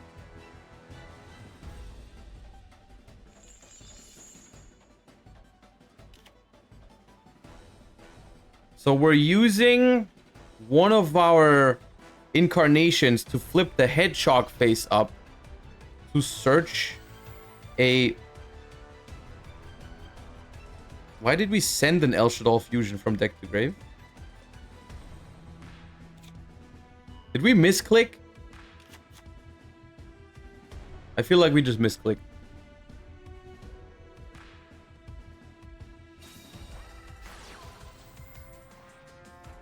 I feel like we misclicked because we could have just sent like a better Shaddoll card there.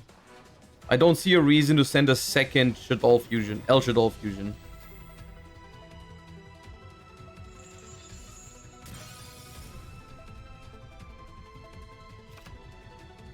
Because they were selecting a send for Squamata. Maybe in their head they were already one step ahead and they thought they were selecting a target for Hedgehog. That's what it's looking to me, but I don't know. Warlord Furious Dragon hits the board. And El Shaddoll Fusion is gonna summon another construct or App Cologne. Another construct. Is App Cologne even here? Construct effect to add back the incarnation. No, okay. So here's another interesting interaction. Rapid Trigger protects the Borreload Furious from Construct's send effect.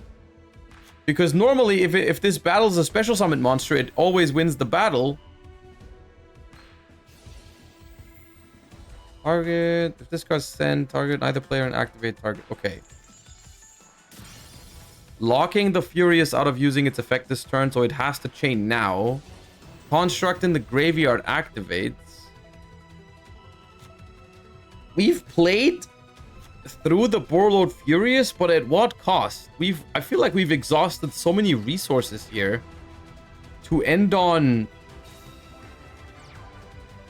a Hedgehog. And we're done.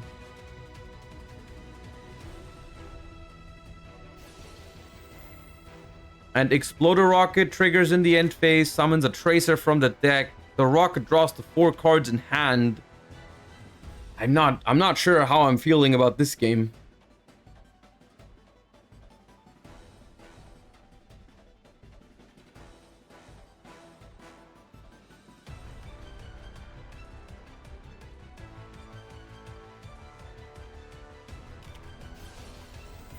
So, target a Shaddoll in your grave. Special summon it in face up or face down defense position. Special summons a construct from the graveyard, which does trigger on special summon. So that's a lot of that's pretty nice, to be fair.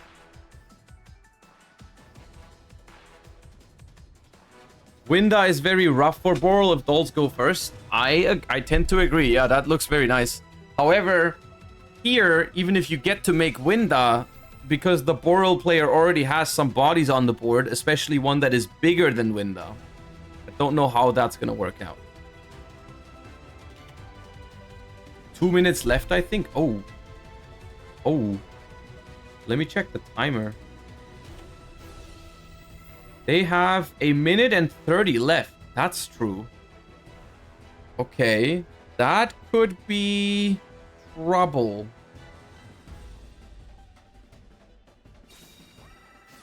Chain Quick Launch to El Shaddoll Fusion. Chain Tracer on Quick Launch. See, that's the thing. Even if Winda hits the field now, there's gonna be like a bunch of monsters on the field already. Squamata is popped by the Furious. Exploder Rocket summoned from Tracer, and Quick Launch summons Magna Rocket. A lot of attack power on the field already, even if Winda happens.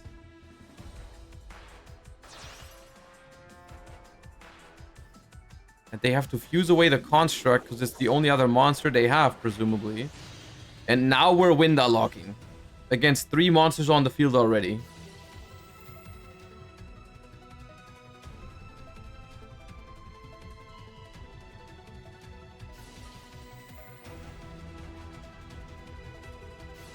Alright. Squamata activates, Construct activates, and Headshock activates. But I don't feel like any of these cards add much that help here, right? Wendy added to hand. Squamata sends Falco, which can summon itself but can't revive anymore.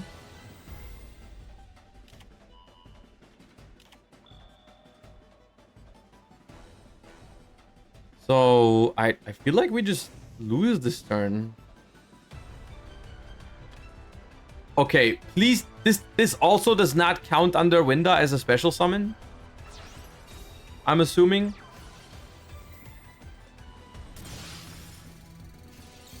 They just burned for 300 in time. They just burned for 300 in time! I can't believe it.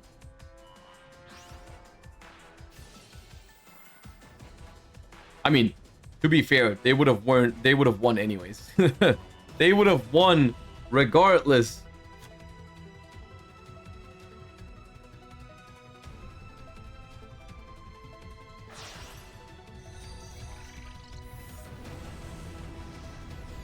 Okay, now they're just BMing. Now they're BMing.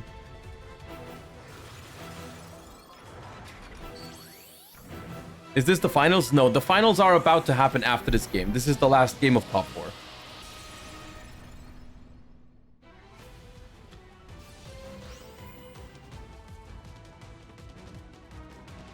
No BM, it's just dealing. I mean, they had game already, but yeah, I get it. I mean, the game is over because time is over, so...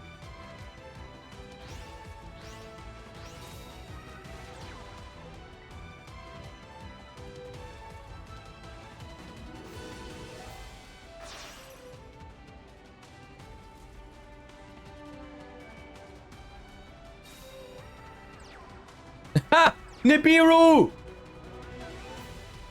Nibiru resolved! In time, and they still lost, but it resolved. It resolved. They BM'd into Nibiru, but they still win because time is over.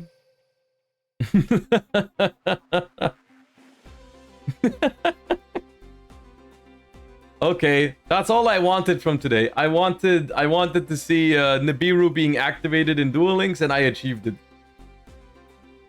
Wonderful. Wonderful. Okay, Grand Finals is going to be Sniffus versus Paris.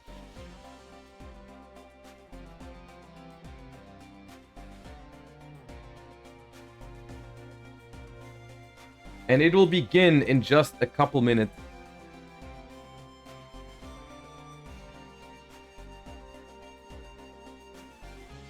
In 2 minutes, to be precise.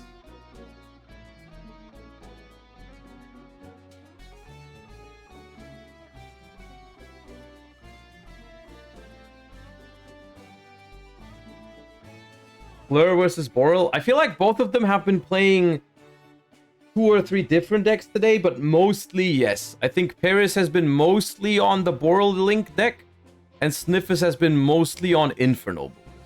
But they were switching it up occasionally, so it could also be some different decks that they could be bringing.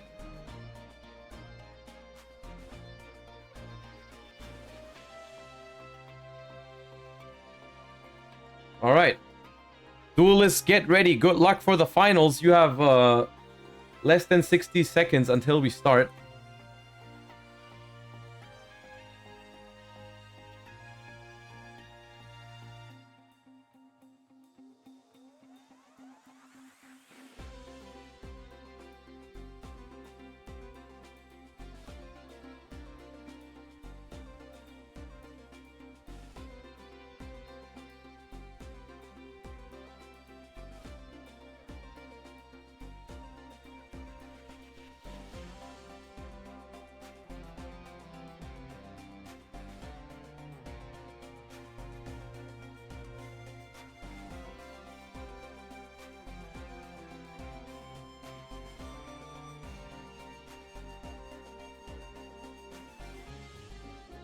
Are you streaming after this? I'm not sure exactly because we have a podcast later on Farfa's stream about the ban list. So I wanted to take a break before that, and I'm gonna have to see how late it is exactly when we're doing that. But I might stay around for a couple more minutes and then just leave for a short break, and then we'll just do the podcast on Farfa's channel. But we're gonna talk about the list no matter what. Like even tomorrow is gonna be completely dedicated to it. So don't worry about it. We're gonna have more than enough to talk about. And more than enough time to talk about it as well. Oh, not the Cybers! They're bringing out the Cybers in the finals. All right, Signet Crosswipe. Added from deck to hand by revealing Firewall Defensor. Activate Melody. Okay, what kind of brew is this? Melody of the Awakening Dragon? That doesn't add Cybers cards.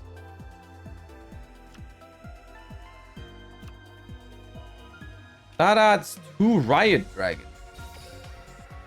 Normal summon Armored Bitron. Okay, special summon Defensor from the deck. Set 1. Link 1 into Bay Links.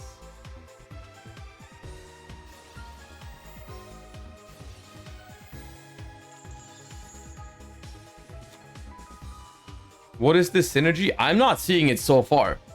Because so far, this just looks to me like this is the normal quote-unquote Cybers combo that we saw earlier. But they just play Borreload Riot Dragon in it? I guess we'll see if it comes up.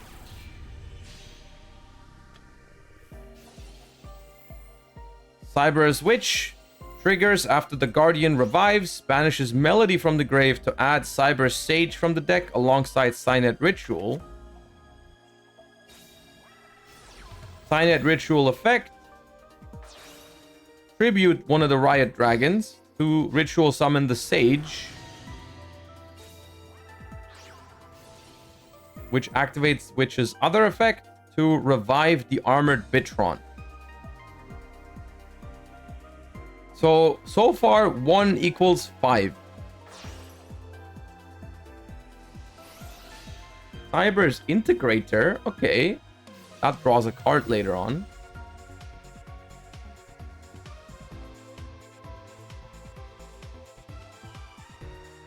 Cyber's Sage effect in the graveyard. Targets Signet Ritual. Cyber's Integrator effect, which summons back the Sage. And Signet Ritual gets added back to hand.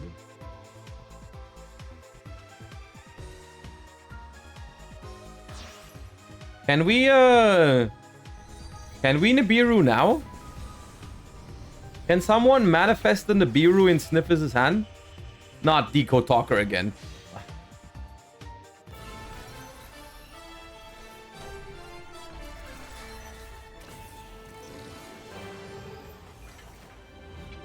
All this work for a Deco Talker? That's wild to me. Cyber's Integrator draws a card. Cyber's Sage effect fuses with materials from the graveyard into a Diplexer Chimera. Link 5? What is this?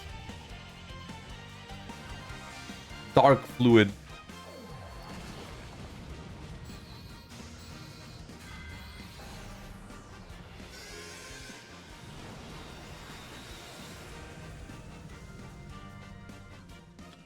This Cyber's deck's turn 1 is just a movie. It's just one movie of a turn. Alright, Dark Fluid, first negate being used on Asajj the Fleur in hand. It stays in hand though. Revolution the Fleur activated. Shuffle a card from the hand into the deck. Summon out a Necrosynchron. There it is.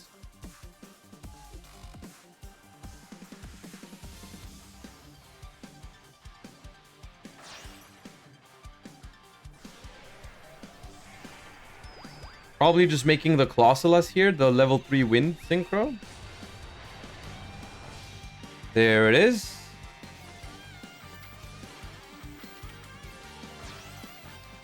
Which is a good card here, actually. It could have negated the Dark Fluid effect, but Dark Fluid negates Necrosynchron. Frostwipe destroys the Colossalus. Normal summon Ogier. Effective Ogier to send a Gear Freed from the deck to the graveyard. Activate Heritage, which adds in Renaud, which you can now special summon to add back the Gear Freed. If you use the effect, do they negate it? No.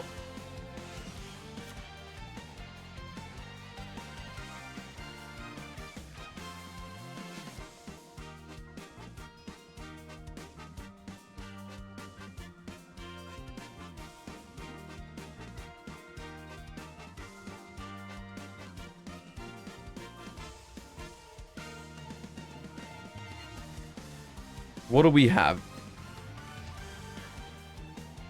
We have one more. We have one more monster negate on Dark Fluid.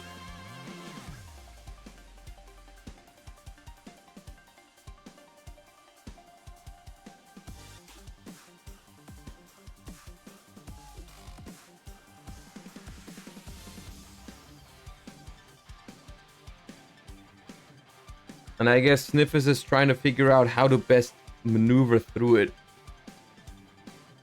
Because Gear Freed to summon itself does start a chain, so you can't stop it with Dark Fluid. Also, they just don't have an equip spell at the moment. Infernoble looks nice. That skill is very, very powerful, especially going second. It's like a really good skill overall, plus it has a really good bonus effect when you go second.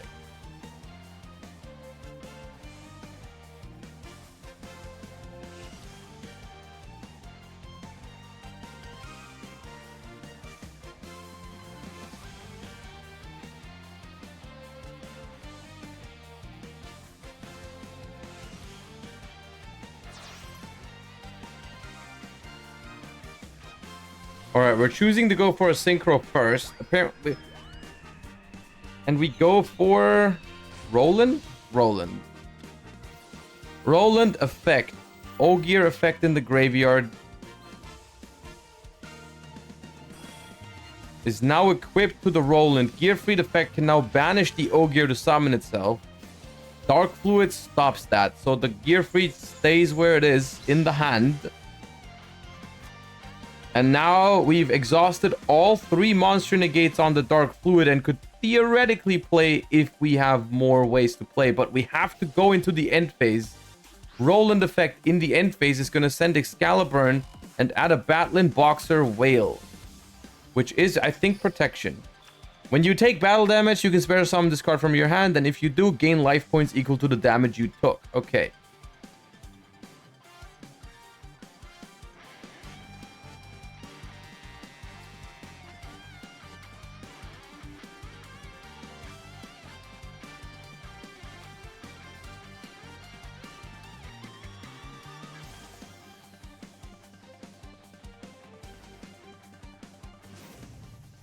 Dark Fluid Link activates. If you have special summon Decode Talker during this duel. Alright. Shuffle up to 5 cards from your graveyard and among your banished cards into the deck.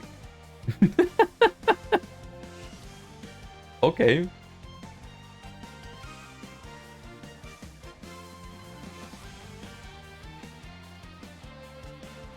Those are not words I expected to read today. A skill that says if you have special summon Decode Talker during this duel.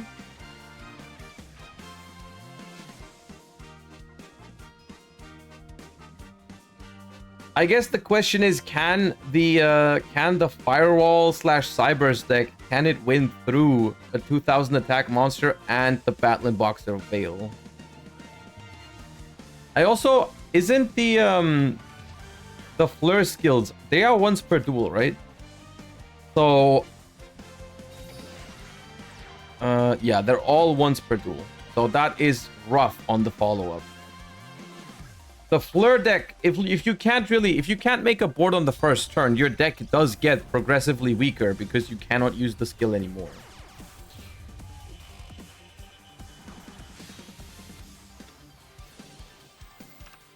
All right. Normal summon Defensor, link into Bailing, summon out Guardian. We know how this movie goes.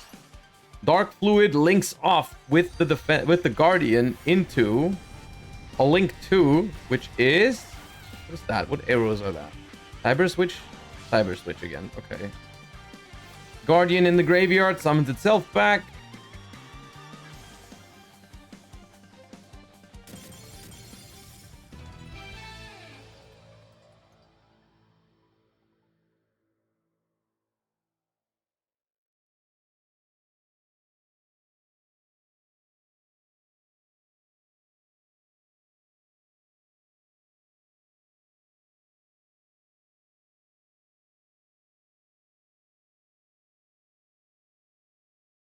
You think they timed out? Or they misplayed?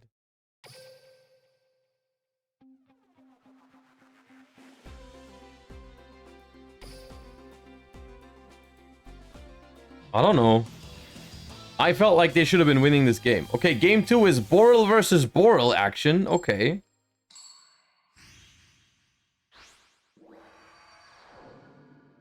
Should have linked off the Dark Fluid before using the skill. Or maybe that's what it was. Maybe because they realized, oh, I don't have Dark Fluid again. And then I also don't have another target for Cyber Switch. Maybe. I don't know. Alright, anyways. Sniff is going first in the Boral Load Link Mirror.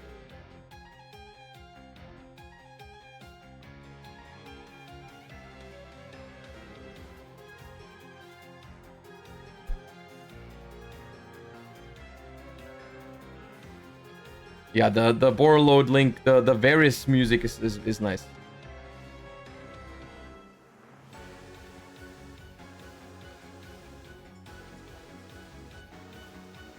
Is anyone gonna play? Okay. Casually normal summon a level 8 monster without tributing. and pass. Oh, that cannot be. That cannot be. I'll say it. That cannot be a good opener. That cannot be a good opener.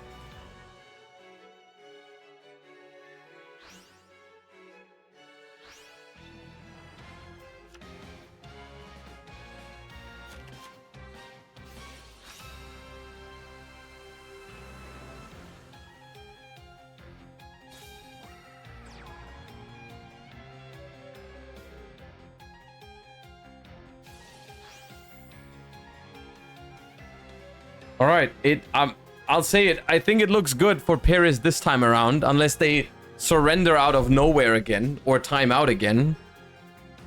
So if they can manage to win the game this turn, they will bring us to a game 3.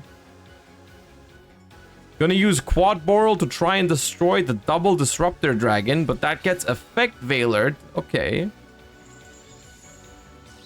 Get Veilered. No Called by the Grave. Galactic Spiral Dragon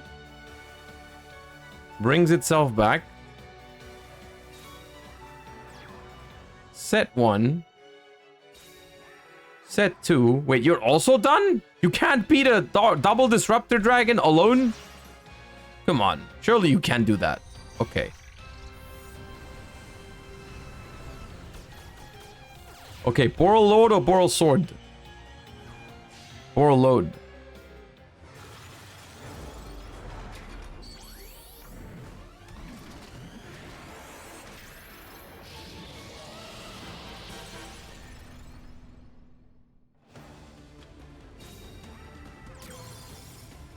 All right. And Sniffus has seen enough.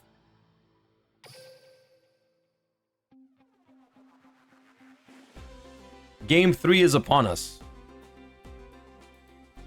Game 3 is upon us.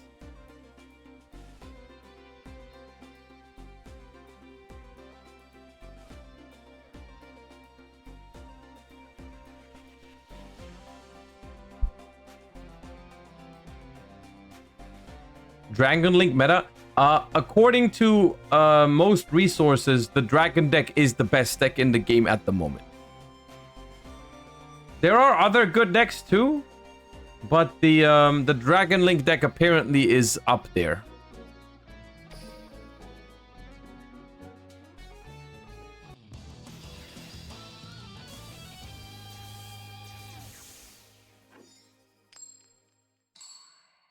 All right, and this time around, we've got Paris going first. Sniff is on the Dragon deck again, but Paris has gone for Shark Magic combo.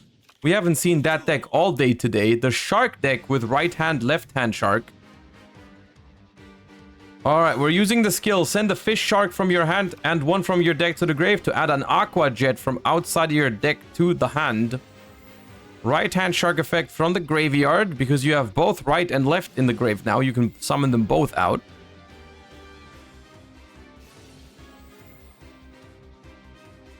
This makes left hand Shark a level 3. And that makes a Dweller.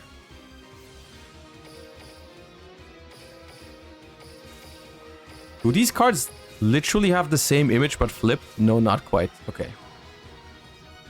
Alright, Dweller set 3 pass. Is Dweller that good against rockets? I guess you're stopping Double Disruptor and Galactic Spiral Dragon. It's not bad. It is not bad.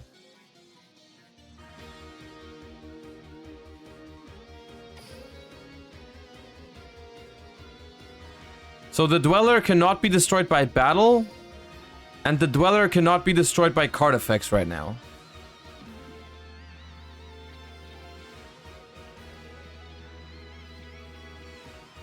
There's no crooked cook in Duel Links, is there? Asking for a friend.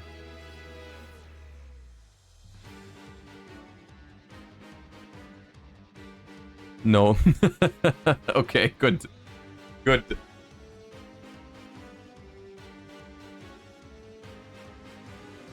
Okay, so Sniff is thinking about how to approach this Abyss Dweller here.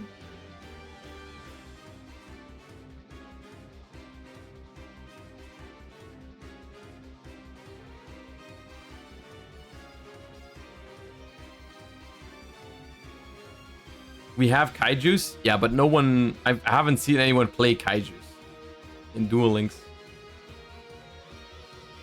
Didn't use Dweller in draw phase? Maybe thinking about playing around on something? Or also maybe not sure which material they want to detach yet. Because you have to like decide, do you want to give up on battle protection or card effect protection? And maybe they just didn't want to make that decision yet.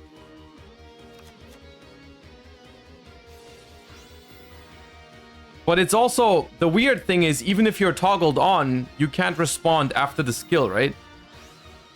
So the double disruptor cannot be prevented anymore. Detaching doesn't matter. Oh. Oh, okay. I didn't know that. I thought it needed to stay the material. Okay.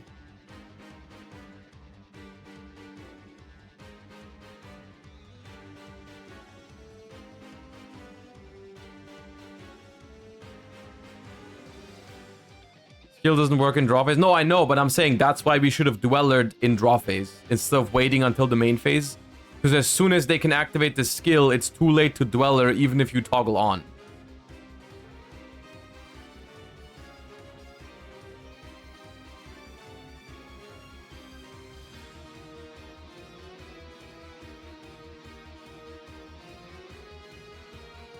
Borreload can steal it, yeah. Borreload isn't out to this indestructible Dweller. But going for... What is this hand? It's not... It doesn't look like a good hand. Or it's really weak to Dweller.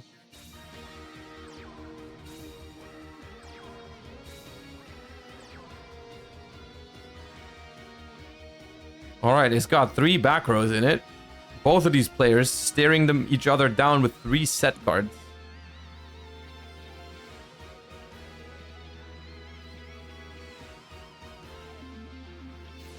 Alright, Red Eyes Black Meteor Dragon, Sensei Yaryu, summon itself.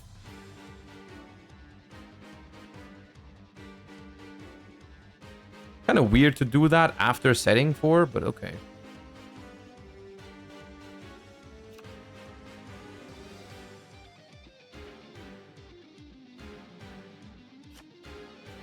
Dweller to attack position. Shark Magic combo.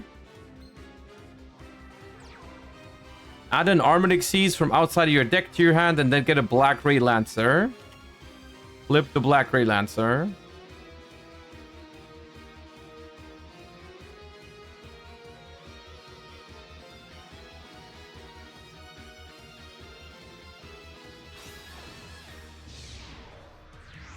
Discard Armored Xyz to rank up into full armored Utopic Ray Lancer. 3000 attack. Reveal Aqua Jet in your hand. Attach the shark back to the Dweller so it has 2 materials again. We go to the battle phase. Dweller attacks. Does the Dweller detach?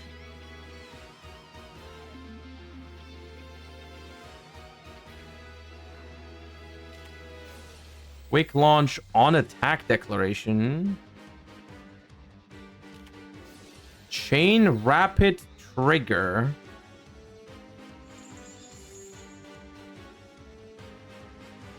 Okay. Why are we using both at the same time? Anyways, Furious is gonna hit the field.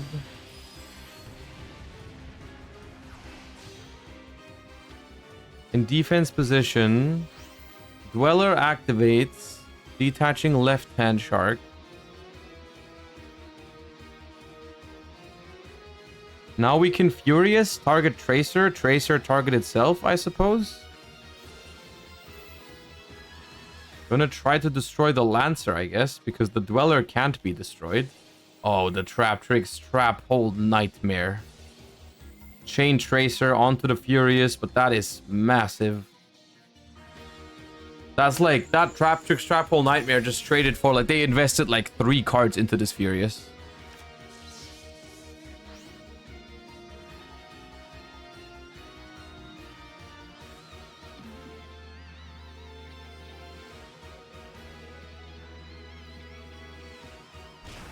All right, Dweller takes out the Tracer, and the Lancer takes out the Silver Rocket. I believe this thing can attack twice. Detach a material. This can... Yeah, second attack in a row. Not quite enough, but it does hurt. We pass the turn over.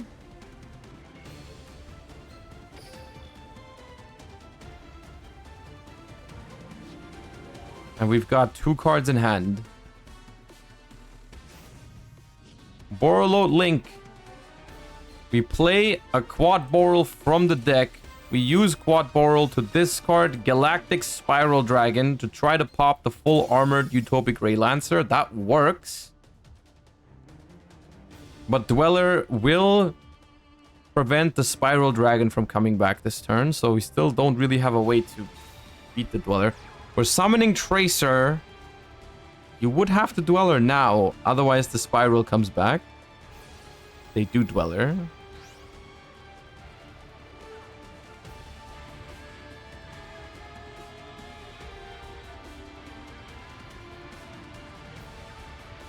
Alright, the problem with the Sharks is even if you can clear their field, if they have right and left hand in the graveyard, that's just a free rank 4 every time they have an open field, right? So that's really annoying. End phase. Yeah, and we're not getting rid of the Dweller, probably for that reason, because if we do get rid of the Dweller, they just get another rank 4 next turn. And we just hope they don't have a great way to keep playing. They do only set a card, no normal summon yet. Maybe just don't have a normal summon? You can hope they're only on spell traps in hand. You can rank up into a Vespinado, though. That's piercing, but that's not quite enough. It only does 500 piercing over the Exploder Rocket. 900 over the Tracer. Tracer effect. Target itself, potentially. That's game if the set is not live. That's gonna halve the Tracer down to 800. And the Vespinado... Ooh, quick launch? Does that prevent it? I don't think so. All you have to do is click the right buttons, I think. Yup. And the Tracer goes down for 1700 damage. And Sharks out of all decks. Sharks out of all decks win the final game of the tournament, making Paris our champion. And giving Sniffus a also very well-deserved second place. GG's everybody. GG's everybody, as always. I hope you guys enjoyed the Duel Links and Rush Duel final tournaments. Oh, look. The World Championship happens in 6 days. Oh, cool. Okay. Anyways. GG's, everybody. Well played. And as always, thank you to Konami for sponsoring the Challenger Cup streams. We're gonna do the following thing now, because people have been asking, are you gonna keep streaming after this to talk about the TCG Forbidden and Limited list? The answer is, I streamed for over 10 hours yesterday. I'm a little bit tired. I'm going to take a short break, but I will send you guys over to Nadir because we're going to record a podcast episode later on Nadir's channel where we will talk about the Forbidden and Limited list. Other than that, I will be live on this channel tomorrow talking about everything current TCG format related. So you're going to get some TCG list talk today over on Farfa's channel. I will join the podcast later for some in-depth analysis of the list. So I hope to see you guys then. I'll send you guys over to Farfa. And yeah, we will see each other tomorrow for a in-depth discussion on all things TCG format related. Until then, hope you guys have a wonderful rest of your weekend. Thank you for watching. Hope you enjoyed the tournament. And I will see you guys either later on Farfa's channel or tomorrow. Bye-bye, everybody. Peace.